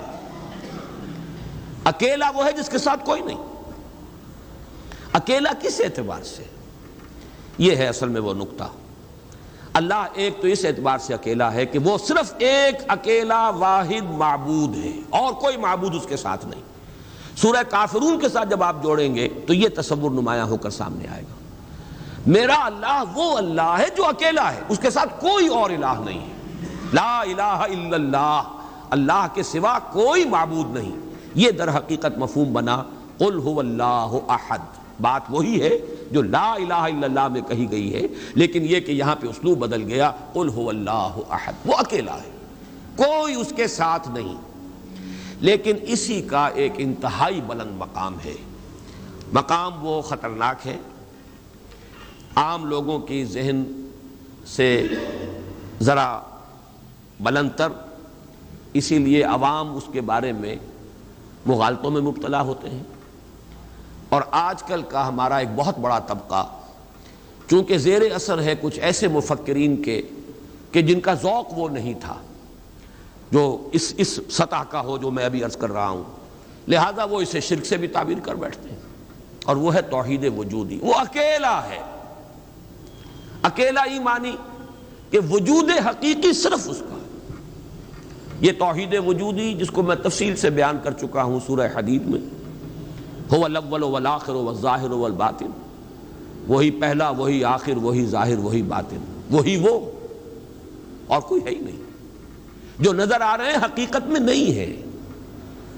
کل ما فی الکون وہم او خیال او عکوس فی المرایا او ظلال، کل جو کچھ نظر آتا ہے موجودات میں یہ وہم ہے یا خیال ہے، یا جیسے شیشے میں عکس نظر آتا ہے، آپ ادھر کھڑے ہیں ادھر بھی نظر آ رہے ہیں، وہاں تو کوئی نہیں ہے، ادھر ہی ادھر ہے جو ہے، وہ جو کوئی نہیں ہے وہاں نظر تو آ رہا ہے۔ اور عکوس فی المرایا او ظلال، یا سایہ ہے، درخت کی شاخ اوپر ہے، سایہ نیچے پڑ رہا ہے، سایہ کا کوئی وجود نہیں، لیکن نظر تو آ رہا ہے۔ جس کو کہ حضرت مجدد الفسانی نے فرمایا کہ ای اثر خداوندی است کہ معدوم را موجود می نمائند، یہ معدوم ہے کائنات، حقیقت میں موجود نہیں ہے، لیکن اس کو اللہ تعالیٰ نے موجود کر کے دکھا دیا ہے، نظر آ رہا ہے۔ یا جیسے وہ آتشی دائرے کی مثال میں نے دی ہے بارہا، یہ حضرت مجدد کی دی ہوئی مثال ہے کہ اگر آپ ایک قندیل لے لیں، لکڑی ہے ایک لمبی، اس کے ایک سرے کے اوپر آپ نے کپڑا باندھا، تیل ڈال دیا، مٹی کا آگ لگا دی، یہ شعلہ جوالا ہے، اب اس لکڑی کو تیزی کے ساتھ دائرے میں حرکت دیجئے، دیکھنے والوں کو آتشی دائرہ نظر آئے گا، جبکہ آتشی دائرے کا کوئی وجود نہیں۔ وجود آپ کو معلوم ہے صرف اس ایک نقطے کا ہے، وہ ایک شعلہ جوالا ہے حقیقی۔ یہ دائرہ جو نظر آ رہا ہے، نظر آ رہا ہے، ہر چند کہے کہ ہے، نہیں ہے، اس کا وجود کوئی نہیں، نظر تو آ رہا ہے۔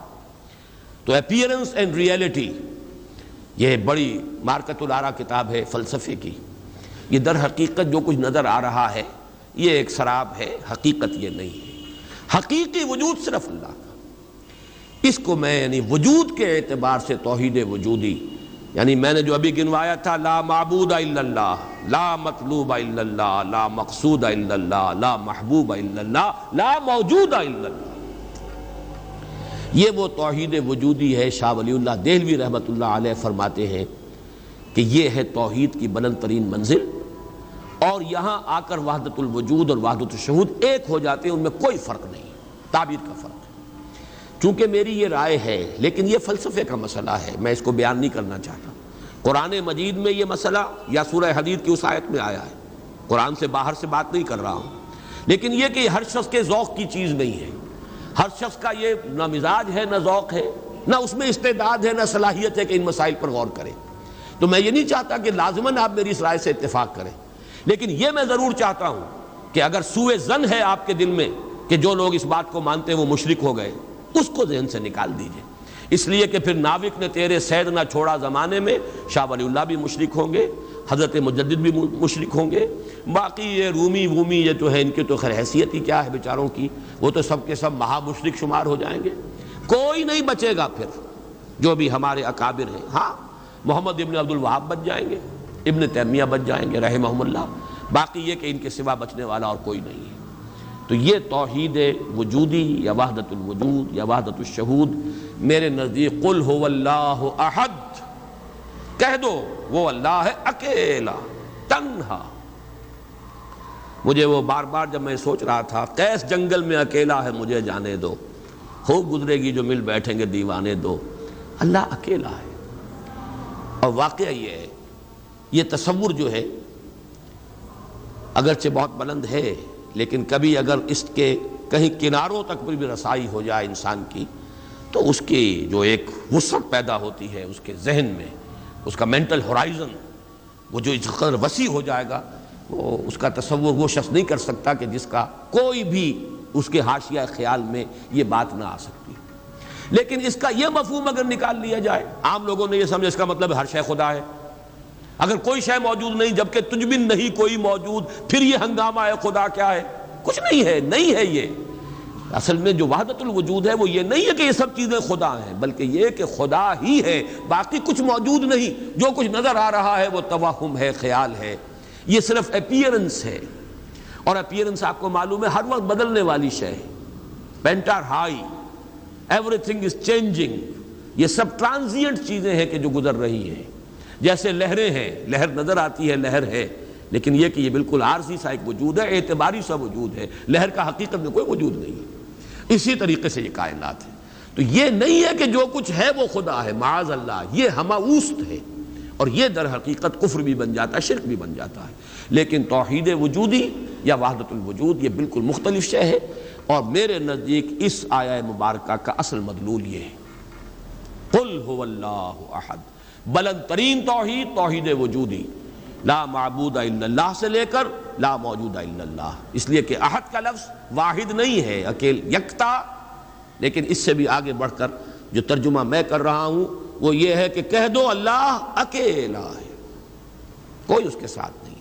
جیسے کہ غالباً حضرت بایزید بسطامی کے بارے میں آتا ہے کہ ان کی محفل تھی تو ان کا کوئی مرید جو تھا اس نے ایک عجیب کیفیت ہوتی ہے انسان کی، اس کیفیت میں ایک جملہ کہا، وہ بھی زمانہ کیسا ہوگا جبکہ اللہ ہی تھا اور کچھ نہ تھا۔ اب ایک تصور ہے نا، اب تو کائنات ہے، یہ ہے، آسمان ہے، زمین ہے، ستارے ہیں، سیارے ہیں، سب کچھ ہے، وہ بھی زمانہ ہوگا جبکہ اللہ ہی تھا اور کچھ نہ تھا۔ تو وہ بایزید بسطامی ہے، جو دوسرے بزرگ کوئی ہو سکتے ہیں اگر مجھے نام کا اس وقت مغالطہ ہو رہا ہو، انہوں نے اسی کیف کے عالم میں جواب دیا، الان کما کان، میرے عزیز اب بھی ایسا ہی ہے، اللہ ہی ہے اور کچھ نہیں ہے، جیسے پہلے تھا جس کا تم تصور کر رہے ہو، اب بھی حقیقت میں وہی ہے۔ اس کو میں ذرا اور آسان کر دوں تاکہ جو نسبتاً یعنی سادہ مزاج حضرات ہیں ان کی سمجھ میں بھی یہ بات آ جائے، کسی مغالطے میں مبتلا نہ ہو۔ دیکھیے جب ہم کہتے ہیں لا محبوب الا اللہ، کیا معنی ہے اس کے؟ یہ معنی تو نہیں ہے کہ اولاد سے محبت نہ کرو، یہ تو دین کی تعلیم نہیں ہے۔ معنی کیا ہے؟ ساری محبتوں سے بالا تر محبوب حقیقی صرف اللہ ہو جائے۔ لا محبوب الا اللہ کا مطلب یہ ہے، یہ نہیں کہ آپ کاٹ دیجئے محبت ہر ایک کی، اولاد سے محبت کرو، شوہر بیوی سے محبت کرے، بیوی شوہر سے محبت کرے، وطن سے محبت کرو، بلکہ اتنی خوشخبریاں ہیں، وجبت محبتی للمتحابین فیہ، میری محبت واجب ہو گئی ان کے لیے جو میرے لیے ایک دوسرے سے محبت کرے۔ تو ایک مسلمان مسلمان سے محبت کرتا ہے، ایک مومن مومن سے محبت کرتا ہے، ایک مجاہد دوسرے مجاہد سے محبت کرتا ہے، یہ محبت تو مطلوب ہے۔ لا محبوب الا اللہ کا مطلب یہ نہیں ہے کہ ساری محبتوں کی نفی ہو گئی۔ اسی طرح جب ہم کہتے ہیں لا موجود الا اللہ، اس کا مطلب یہ نہیں کہ تمام موجودات کی نفی ہو گئی، بلکہ یہ کہ وجود حقیقی صرف اللہ کا ہے۔ یہ اعتباری وجود ہے جن کی کوئی حقیقت نہیں ہے، یہ دائمی وجود، مستقل وجود، وہ وجود جو از خود ہے، با خود ہے، خود بخود ہے، جسے کسی نے وجود نہیں عطا کیا، جس کا وجود ایسا نہیں ہے کہ کبھی شروع ہوا اور کبھی ختم ہو جائے، وہ وجود حقیقی صرف اللہ کا۔ اب اس میں تو کوئی اشکال نہیں رہے گا۔ اس معنی میں اگر کہا جائے لا موجود الا اللہ تو ہر شخص کہے گا۔ اس کی ایک اور مثال میں آپ کو دے دوں، دعا استخارہ میں حضور فرماتے ہیں فَإِنَّكَ تَعْلَمُ وَلَا أَعْلَمُ وَتَقْدِرُ وَلَا أَقْدِرُ، اے اللہ میں تجھی سے استخارہ کر رہا ہوں، انی استخیرک بعلمک واستقدرک بقدرتک واسألک من فضلک العظیم فإنک تقدر ولا اقدر وتعلم ولا اعلم، تو جانتا ہے میں نہیں جانتا، تو قدرت رکھتا ہے مجھے کوئی قدرت حاصل نہیں۔ تو کیا کوئی قدرت حاصل نہیں تھی حضور کو؟ کیا کچھ علم حاصل نہیں تھا حضور کو؟ یہ بمقابلہ علم خداوندی، بمقابلہ قدرت خداوندی کل موجودات کی قدرت اور علم کی نفی مطلق ہو جائے گی، کوئی علم نہیں۔ یہی بات یہاں کہہ دیجیے، کوئی وجود نہیں ہے، وجود حقیقی صرف اللہ۔ بہرحال یہ تمام تصورات ان کی تعبیرات ہیں۔ تعبیرات میں ذرا سخت سے سخت تر مقامات بھی آ جاتے ہیں، مشکل سے مشکل تر مقامات بھی آ جاتے ہیں۔ میں اس کی تفصیل میں اس وقت نہیں جا رہا، لیکن میرے نزدیک اس سورہ مبارکہ کی پہلی آیت اس عظیم ترین سطح پر توحید کو بیان کر رہی ہے، اور یہ جیسا کہ میں نے عرض کیا تھا جب تک یہ بات سامنے نہ آئے، چار اعتبارات سے کس طریقے سے توحید کے بیان کو اس صورت نے سمو لیا اپنے اندر اور جمع کر لیا ہے، تبھی اس کی وہ عظمت ہے کہ ثلث قرآن کے مساوی یہ صورت ہے، تبھی اس سے صحابہ کی وہ محبت کا راز جو ہے وہ کھلتا ہے کہ کیوں ہے، ایسے ہی نہیں ہے۔ قل هو اللہ احد، کہہ دو وہ اللہ ہے، میرا معبود جسے میں پوچھتا ہوں وہ اللہ ہے، لیکن وہ اللہ نہیں جسے تم پکار رہے ہو، وہ اللہ جو اکیلا ہے، تنہا ہے۔ اللہ الصمد، جیسا کہ میں عرض کر چکا ہوں صمد کا لفظ قرآن مجید میں ایک ہی مرتبہ آیا، اور اس کے مفہوم کو بھی دو معنی سے بیان کیا گیا ہے۔ ایک تو چونکہ ایک مرفوع روایت بھی امام راضی لے کر آئے ہیں، روی عن ابن عباس رضی اللہ تعالی عنہما، کہ حضور سے پوچھا گیا اللہ کا صمد ہونا کیا معنی ہے اس کے، تو آپ نے فرمایا هو السید الذی یصمد الیہ فی الحوائج۔ اصل میں یہ صمد جو ہے عربی زبان میں یہ ہوتا تھا کسی چٹان، مضبوط چٹان کی طرف جس کو پشت پر رکھ لیا جائے تو دشمن سے مقابلے میں انسان کو سہولت ہوتی ہے۔ اگر آپ جیسے کہ وہ حضرت عمر کا بھی واقعہ بیان ہوتا ہے، بعض حضرات تو اس کو نہیں مانتے لیکن اکثر لوگ مانتے ہیں کہ مسجد نبوی میں خطبہ دے رہے تھے حضرت عمر، اور اس وقت شام کے ایک محاذ پر جنگ بھی ہو رہی تھی۔ اس وقت حضرت ساریہ جو امیر الجیش تھے وہ کوئی غلطی کر رہے تھے، اسٹریٹجک مسٹیک ہو رہی تھی کہ انہوں نے پوزیشن ایسی لے لی تھی کہ جو غلط تھی جنگی تدبیر کے اعتبار سے۔ تو حضرت عمر نے وہیں اللہ نے کہیں دکھا دیا، اللہ کو قدرت حاصل ہے وہ دکھا دے۔ آج ٹیلی ویژن سے آپ دیکھ سکتے ہیں، تو اللہ تعالیٰ بغیر ٹیلی ویژن کے آج سے 1400 برس قبل دکھا سکتا تھا۔ انہونی بات نہیں ہے کہ وہ نقشہ سامنے آ گیا، جیسے حضور فرماتے ہیں جب آپ شب معراج سفر معراج سے واپس آئے، جب سوال کیے لوگوں نے اچھا آپ مسجد اقصی میں گئے تھے، وہاں کتنی کھڑکیاں ہیں، کتنی کڑیاں ہیں، کیا ہے؟ تو اب حضور ایک دفعہ چونکے کہ اب یہ میں نے کوئی کھڑکیاں تو نہیں گنی وہاں پر، لیکن یہ کہ اگر مجمع میں آپ نہ بتا سکتے تو تالیاں پڑ جاتی۔ اس وقت اللہ نے فوراً وہ جو ہے لا کر سامنے کھڑا کر دیا وہ نقشہ، اور حضور دیکھ دیکھ کر بیان کرتے رہے یہ ایسا ہے ایسا ہے۔ تو یہ تو در حقیقت بالکل اللہ کی قدرت سے ہرگز کوئی اس میں بعد نہیں ہے۔ تو حضرت عمر نے وہی فرمایا ہے اور صحابہ نے سنا ہے، یا ساریۃ الجبل، یا ساریۃ الی الجبل، اے ساریہ کیا غضب کر رہے ہو، غلطی کر رہے ہو، پہاڑ کی طرف جاؤ، پہاڑ کو پشت پر رکھو۔ پہاڑ پشت پر ہو تو آپ پشت کی طرف سے اب محفوظ ہو گئے، آپ یکسو ہو کر سامنے سے دشمن کا مقابلہ کر سکتے، اور اگر اندیشہ رہے کہ کہیں پیچھے سے کوئی حملہ آور نہ ہو جائے تو وہ توجہات جو ہیں وہ منقسم رہیں گی۔ بہرحال یہی معاملہ ہے صمد کا، وہ ہستی جس کی طرف رجوع کیا جائے، جس کو پناہ گاہ سمجھا جائے، جس کی طرف اپنی مشکلات کے اندر رجوع کیا جائے، اور اس اعتبار سے پھر وہی مطلوب بن جاتا ہے، وہی مقصود بن جاتا ہے، وہی محبوب بن جاتا ہے، اسی کی عزت کی جاتی ہے، اسی کی تکریم ہوگی، اسی کا اعزاز ہوگا، اس کے سامنے انسان جو ہے وہ اپنے آپ کو جھکائے گا، جس بڑے بڑے سردار. تو یہ سمد جو ہے اس معنی میں، اور ایک سمد وہ شے ہے جس کو کھوکھلی نہ ہو، لا جوف لہو، بہت مضبوط اپنی جگہ پر توانا چٹان. ایک تو وہ چٹان ہے جو کھوکھلی ہے، لیکن یہ کہ ایک چٹان وہ ہے جو مضبوط اور بالکل سالڈ چٹان ہے. ان دونوں اعتبارات سے اللہ الصمد کا ترجمہ اب مولانا فراہی، مولانا اصلاحی صاحب کا تو یہ ہوا کہ اللہ تعالی با ہما ہے، ذات میں بے ہما، کسی سے اس کا کوئی تعلق نہیں، یکتا بلکہ اکیلا. لیکن یہ نہیں ہے کہ مخلوق سے منقطع ہے، مر گئے ہم انہیں خبر نہ ہوئی، یا یہ ہے کہ مخلوق کی دعائیں نہ سنتا ہو، مخلوق کی حاجت روائی نہ کرتا ہو. نہیں، سب کا ملجا وہی ہے، سب کا ماوا وہی ہے، سب کے لیے پناہ گاہ وہی ہے، سب کی حاجت روائی کرنے والا وہی ہے. تو وہ اللہ صمد ہے. یہ دو احد اور صمد جو ہے اس نے جڑ کر اصل میں اسی طریقے سے ایک تصور کو مکمل کیا ہے، جیسا کہ آیت الکرسی میں اللہ لا الہ الا ہو الحی القیوم، الحی اور القیوم، الحی از خود زندہ، زندہ جاوید، اور قیوم باقی پوری کائنات کو تھامے ہوئے، سنبھالے ہوئے. پوری موجودات کا یہ سارا سلسلہ یہ محتاج ہے اللہ کا. اس کی میں نے پہلے بیان کی ہے، بہترین تمثیل وہ ہے جو مولانا مناظر حسن گیلانی رحمۃ اللہ علیہ نے دی ہے. ربط الحادث بالقدیم کی مثال، اللہ کی ذات اور اس کائنات کے درمیان ربط اور تعلق کیا ہے. انہوں نے مثال دی ہے کہ آپ اپنے ذہن میں نقشہ قائم کیجئے، تاج محل کا نقشہ، جس نے تاج محل دیکھا ہو. چلیے آپ نے مینار پاکستان دیکھا، مینار پاکستان کا تصور کیجئے، ذہن میں نقشہ قائم کیجئے. یہ ذہن میں جو نقشہ قائم ہوا ہے، آپ اس کے اوپر بھی ہیں، باہر بھی ہیں، اندر بھی ہیں، پیچھے بھی ہیں، نیچے بھی ہیں، آپ ہی آپ ہیں، وہ تو اس کا وجود ہی کوئی نہیں، لیکن ہے ذہن کے اندر ایک تصور قائم ہے اس وقت. اور یہ تصور اسی وقت تک قائم رہے گا جب تک کہ آپ کے ذہن کا ارتکاز ہے، توجہ اس پر ہے، توجہ ہٹی نہیں کہ اس کا کوئی وجود ہے ہی نہیں، وجود ختم.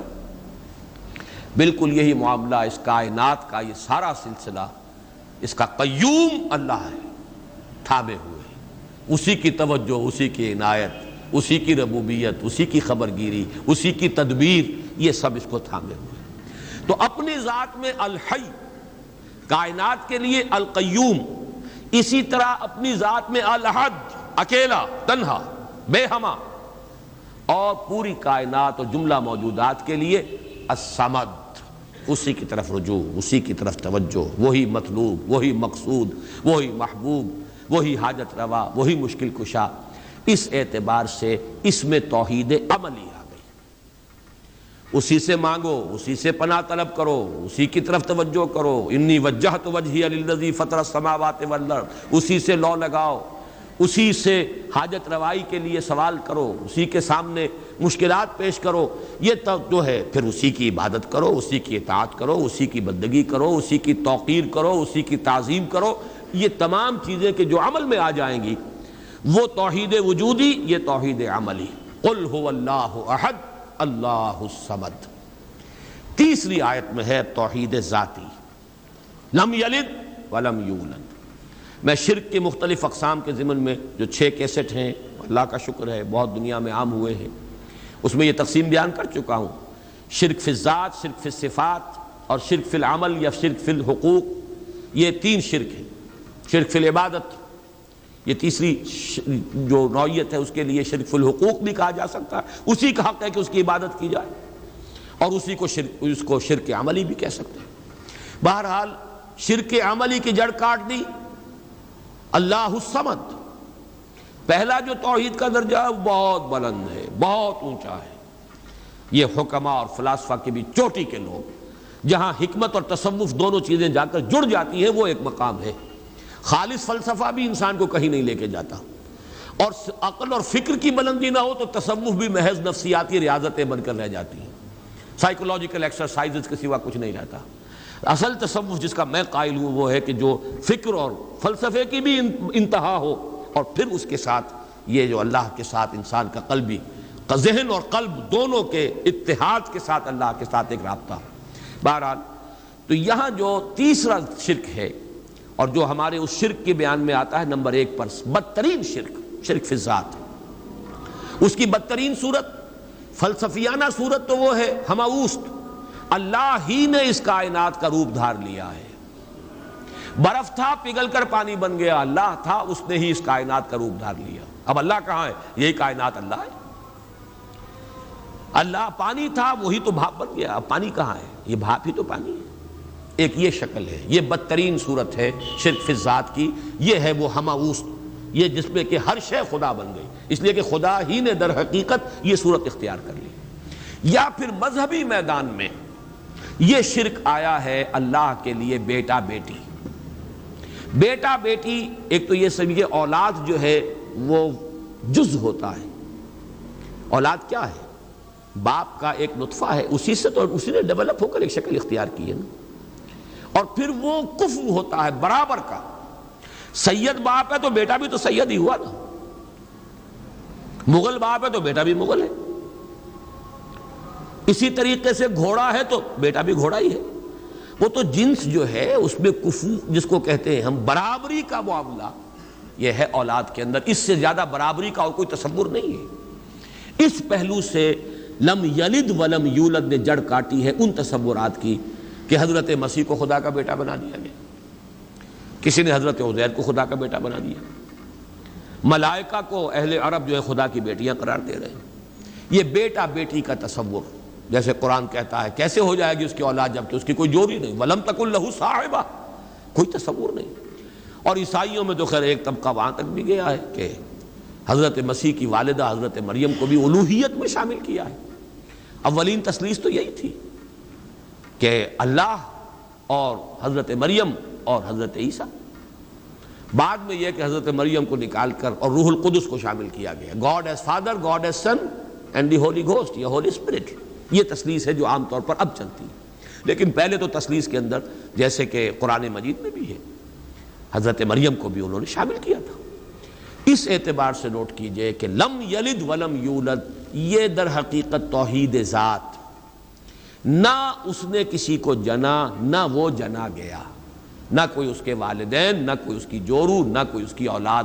اس اعتبار سے وہ یکتا، تنہا، اکیلا، یونیک، انگریزی کا لفظ یونیک جو ہے وہ میں سمجھتا ہوں کہ شاید سب سے زیادہ قریب ترین تعبیر کرے گا، ایک یونیک ایگزسٹنس ہے جس کو کسی پر قیاس نہیں کیا جا سکتا، لا مثل لہ ولا مثال لہ ولا مثیل لہ، اس کے لیے کوئی مثال نہیں، لیس کمثلہ شیء وہو السمیع البصیر، اس کے مثال جیسی بھی کوئی شے نہیں ہے۔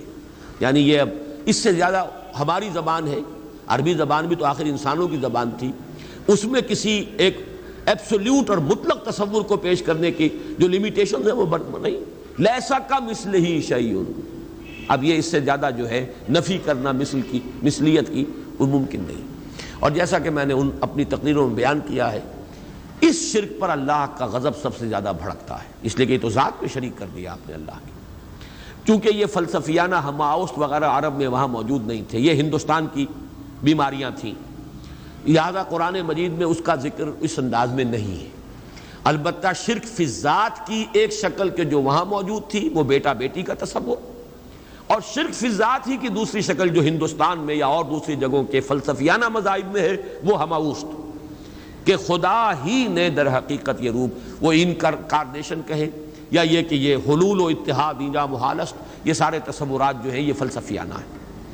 لم یلد ولم یولد ولم یکن لہ کفوا احد،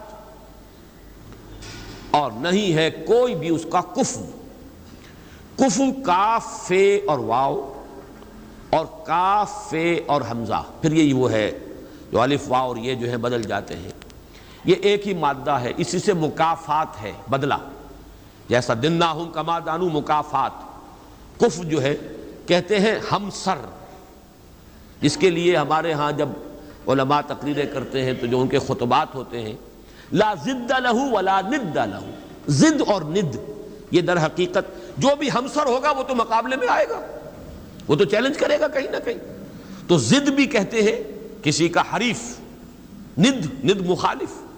اور یہ لفظ حضور صلی اللہ علیہ وسلم نے استعمال فرمایا تھا جبکہ کسی صحابی کی زبان سے الفاظ نکل گئے، ما شاء اللہ و ما شئت، جو اللہ چاہے اور جو آپ چاہیں، حالانکہ اس میں ظاہر بات ہے کہ ان کی نیت میں کہیں بھی وہ بات نہیں ہو سکتی تھی کہ برابر کر رہے ہوں حضور کی مشیت کو اللہ کی مشیت کے ساتھ، لیکن یہ کہ چونکہ لفظ میں اشتباہ تھا، لفظ میں برابری سی ہو گئی ہے، ما شاء اللہ و ما شئتا، تو آپ نے فرمایا، فوراً ٹوک دیا، اجعلتنی للہ ندًا، کیا تم نے مجھے اللہ کا مد مقابل بنا دیا؟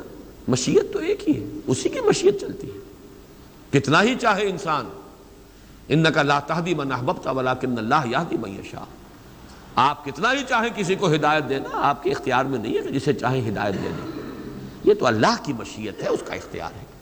تو کفر جو ہے، اب یہ کفر جو ہے یہ توحید صفات ہے، برابر ہوتا ہے انسان صفت میں۔ اب جیسے میں نے عرض کیا تھا نا، اور یہ تقریریں میں نے تفصیل سے کی ہوئی ہیں، ہماری مجبوری ہے، ہماری زبان میں الفاظ مشترک ہیں، صفات کے لیے وہی لفظ اللہ کے لیے استعمال ہوگا، وہی لفظ بندوں کے لیے استعمال ہوگا۔ اللہ بھی علیم ہے، انسان بھی علیم ہوتے ہیں، بلکہ علامہ بھی ہوتے ہیں۔ علامہ بہت بڑی شے ہے، حالانکہ واقعہ یہ ہے کہ علم اللہ کے لیے اور علم بندے کے لیے لفظ ایک ہے، زمین و آسمان کا فرق ہے مضمون میں۔ وہ علم ذاتی ہے، وہ علم مطلق ہے بلا نہایت، اس کی کوئی حدود نہیں ہے، وہ علم قدیم ہے، ہمیشہ سے تھا، حادث نہیں ہے۔ اور ہمارا علم، ہمارے سے مراد ہمارا ہو، انبیاء کا ہو، اولیاء کا ہو، کسی کا ہو، بڑے سے بڑے سائنسدان کا ہو، بڑے سے بڑے ولی کا ہو، فرشتوں کا ہو، انبیاء کا ہو، کسی کا ہو، وہ علم یقیناً حادث ہے، قدیم نہیں، وہ یقیناً عطائی ہے، ذاتی نہیں، وہ محدود ہے، لامحدود نہیں۔ یہ تین جب شرطیں عائد کی جائیں گی اور یہ تینوں مستحضر ہوں، تب اس شرک فی الصفات سے انسان بچتا ہے اور کفر بنا دینے سے انسان بچ سکتا ہے، ورنہ الفاظ میں اشتراک ہو جائے گا۔ اور یہی اشتراک ہے موجود میں، ہم بھی موجود، اللہ بھی موجود، ہم کہاں کے موجود؟ اس کا وجود ذاتی، اس کا وجود حقیقی، اس کا وجود مطلق، اس کا وجود قدیم، اس کا وجود قائم و دائم، ہمیشہ ہمیشہ رہنے والا۔ وہ کوئی عطائی وجود نہیں ہے کہ کسی اور نے وجود دیا ہو، ہمارا وجود مستعار، دیا ہوا، عطا کردہ۔ لائی حیات آئے، قضا لے چلی چلے، اپنی خوشی سے آئے نہ اپنی خوشی چلے۔ ہمارا وجود محدود، ہمارا وجود عطائی، ہمارا وجود حادث، نہیں تھے ہو گئے ہیں، پھر وقت آئے گا نہیں رہیں گے۔ تو وجود کا لفظ مشترک ہے، اللہ بھی موجود اور ہم بھی موجود، وہ وجود مطلق، اور یہ جو ہے ممکن الوجود، یہ ممکنات ہے، یہ اعتباری وجود ہے، اس کے سوا کچھ نہیں۔ تو کسی بھی اعتبار سے اللہ کے ہم سر، ہم پلہ، ضد اور ند کسی کو بنا دینا، اس کی نفی ہے۔ وَلَمْ يَكُنْ لَهُ كُفُوًا أَحَدٌ۔ اب یہاں احد دیکھیے اس معنی میں آیا ہے، نفی مطلق۔ یہ بھی ادھر پہلا ذہن میرا نہیں گیا تھا، یہ احد کا لفظ جو ہے، جو میں نے استعمالات بتائے تھے، دو استعمالات تو اسی صورت میں ہیں۔ قل هو اللہ احد، وہاں وہ صفت کے طور پر آیا ہے اللہ کے لیے، اور اللہ کے سوا کسی اور کے لیے یہ صفت کے لیے لفظ استعمال نہیں ہو سکتا۔ اصل اس کا استعمال نفی کے لیے آتا ہے، نفی مطلق، لا یشرک فی حکمہ احدا فلا یشرک بعبادۃ ربہ احدا۔ یہاں پر بھی فرمایا وَلَمْ يَكُنْ لَهُ كُفُوًا أَحَدٌ، کوئی ایک بھی، کوئی بھی نہیں، سرے سے نفی مطلق ہے، اس جیسا کوئی نہیں۔ یہ ہے در حقیقت اس سورہ مبارکہ کی وہ جامعیت کہ توحید وجودی، لا موجود الا اللہ، قل هو اللہ احد، اکیلا ہے، تنہا ہے، وہ ہے اور کوئی نہیں ہے، کچھ نہیں ہے، جو ہے وہ اعتباری ہے، کل ما فی الکون وہم او خیال او عکوس فی المرایا او ظلال، سب کا ملجا وہی، ماوا وہی۔ بڑی پیاری ہے یہ الفاظ، ایک حدیث میں دعا میں ہے یہ، لا ملجا منکا ولا ماوا الا الیک، پروردگار تیرے سوا کوئی ٹھکانہ دینے والا نہیں، پناہ دینے والا نہیں، اور تجھ سے بچ کر بھاگ کر جانے کی کوئی جگہ نہیں سوائے اس کے کہ تیرے ہی دامن میں آ کر پناہ لے لی جائے۔ لا ملجا منکا ولا ماوا الا الیک، یہ ہے لا ملجا منکا ولا ماوا الیک، یہ ہے اللہ الصمد، توحید عملی۔ نمبر 3 توحید ذات، لم یلد ولم یولد۔ نمبر 4 توحید صفات، لم یکن لہ کفوا احد، کوئی بھی کسی بھی اعتبار سے اس کا ہمسر، ہم پلہ، ضد یا ند نہیں ہے، اس کا مشابہ نہیں ہے۔ اس اعتبار سے آج میں نوٹ کر رہا تھا، اس جامعیت کے اعتبار سے سورہ اخلاص کے اگر کسی درجے میں مقابل آتے ہیں تو 2 آیتیں آتی ہیں، اور عجیب بات ہے یہ صورت ہے 4 آیتوں پر مشتمل، وہ 2 آیتیں۔ ایک آیت کا تذکرہ ہو چکا آیت الکرسی، خود حضور نے فرمایا ہے تمام آیات قرآنیہ کی سردار ہے، اس میں 10 یا 11 جملے بن جاتے ہیں ایک آیت کے اندر، اس لیے کہ بعض حضرات اللہ لا الہ الا ہو، اللہ سے پہلے بھی ہوا کو محذوف مانتے ہیں، ہو اللہ لا الہ الا ہو، گویا کہ پہلا جملہ ہو اللہ ہے، پھر لا الہ الا ہو یہ دوسرا جملہ ہے۔ اس طرح اگر شمار کریں گے تو 11 جملے بن جائیں گے اس ایک آیت کے اندر، ورنہ 10 تو ہے ہی، وہ بھی نہایت جامع ہے توحید کے بیان میں۔ اور تیسرا مقام کہیے یا دوسری آیت جو ہے، اور واقعہ یہ کہ اس کی بھی عظمت کا میرے قلب پر جو نقش ہے بہت گہرا ہے۔ 5 اسلوبوں سے توحید کا بیان ایک آیت میں ہے۔ وَقُلِ الْحَمْدُ لِلَّهِ الَّذِي لَمْ يَتَّخِذْ وَلَدًا وَلَمْ يَكُنْ لَهُ شَرِيكٌ فِي الْمُلْكِ وَلَمْ يَكُنْ لَهُ وَلِيٌّ مِّنَ الذُّلِّ وَكَبِّرْهُ تَكْبِيرًا۔ ایک آیت ہے یہ سورہ بنی اسرائیل کی آخری آیت۔ کہو کل حمد صلی اللہ کے لیے، قل الحمد للہ، کل حمد کل ثنا، یہ بھی توحید ہے اصل میں، نظری علمی توحید۔ جو خیر نظر آ رہا ہے، جو بھی ہم تک بھلائی پہنچ رہی ہے، کسی بھی ذریعے سے آئی ہو، کسی بھی سلسلہ اسباب سے متعلق ہو کر ہم تک پہنچی ہو، اس کا منبع سرچشمہ ذات باری تعالی، لہذا حمد کا سزاوار حقیقی صرف اللہ۔ قل الحمد للہ، توحید کا کلمہ ہے، بہت بڑا کلمہ ہے یہ توحید کا، اتنا بڑا کلمہ ہے کہ حضور نے فرمایا کہ التسبیح نصف المیزان والحمد للہ تملؤہ، سبحان اللہ کہنا جو ہے میزان معرفت خداوندی کا نصف ہو جاتا ہے، اور پورا پلڑا بھر جاتا ہے الحمدللہ سے۔ پھر لم یتخذ ولدا، لم یلد ولم یولد، لم یتخذ ولدا ولم یکن لہ شریک فی الملک، بادشاہی میں اختیار میں کوئی اس کا شریک نہیں، یہ توحید سیاسی۔ ولم یکن لہ ولی من الذل، اور کوئی اس کا ولی کسی کمزوری کی وجہ سے نہیں ہے، دوست اس کے ہیں، تمہارے دوست ہوتے ہیں، تم انہیں پالتے ہو، دوستیوں کو اس لیے پالتے ہو کہ شاید کل کہیں کام آ جائے، ضرورت پڑ سکتی ہے، انسانی معاملات ایسے ہیں، لہذا دوستیاں پالی جاتی ہیں، دوستوں کی غلط فرمائشیں بھی پوری کی جاتی ہیں، ان کے غلط مطالبے بھی پورے کیے جاتے ہیں، یہ کس لیے کہ کرنی دبتی ہے آپ کی، اللہ کی کرنی کسی سے دبتی نہیں ہے، اس کے ولی ہیں لیکن اس کے کسی ذوف کی وجہ سے نہیں ہے۔ وَلَمْ يَكُنْ لَهُ وَلِيٌّ مِّنَ الذُّلِّ وَكَبِّرْهُ تَكْبِيرًا، اور اس کی تو بڑائی کرو جیسے کہ اس کی بڑائی کا حق ہے۔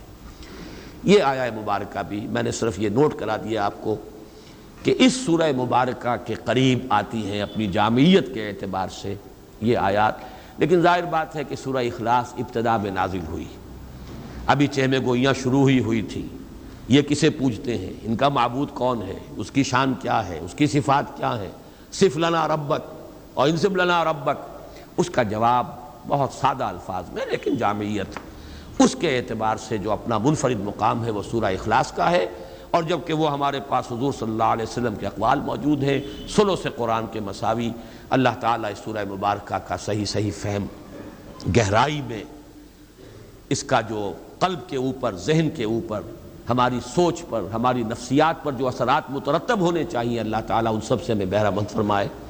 آخر میں ایک لطیفہ سنا دوں، وہ بھی ایک لطیفہ، علمی لطیفہ ہے، یاد رہے گا۔ یہ خاقانی ایک شاعر گزرے ہیں بہت بڑے فارسی کے، ان کا یہ قصہ بیان ہوتا ہے کہ وہ کہیں کسی دعوت میں کسی امیر کے ہاں مدعو تھے، تو وہاں پہلے سے کچھ لوگ بیٹھے ہوئے تھے جو رتبے میں ان سے بڑے کمتر تھے، لیکن یہ کہ جگہ انہیں ایسی ملی کہ جو اس محفل کے اعتبار سے ذرا ان کے اپنے مقام کے اعتبار سے فروغ تھی۔ تو کچھ جو ذرا ہلکے مزاج کے لوگ تھے، جن کی طبیعتوں میں ہلکا پن تھا، وہ انہیں دیکھ دیکھ کے مسکرا رہے تھے کہ آج یہ خاقانی کو کہاں جگہ ملی ہے، کس جگہ بیٹھے ہیں۔ تو انہوں نے ایک شعر کہا ہے، بلکہ 2 شعر۔ گر فروتر نشست خاقانی، نہ مرا عار نہ ترا ادب است، قل هو اللہ کے حمد باری است، تحتا تبت یدا ابی لہب است، کہ اگر قرآن مجید میں قل هو اللہ جیسی صورت جو ہے وہ تبت یدا کے نیچے درج ہے، تبت یدا اوپر رکھی ہوئی ہے، اوپر لکھی ہوئی ہے تو قل هو اللہ کے حمد باری است تحت تبت یدا ابی لہب است. تو اس لیے اگر آج مجھے کہیں مقام جو ہے نچلا مل گیا ہے نشست کے اعتبار سے تو اس میں میرے لیے کوئی عار نہیں، تمہارے لیے کوئی عزت کی بات نہیں. بہرحال یہ صرف ایک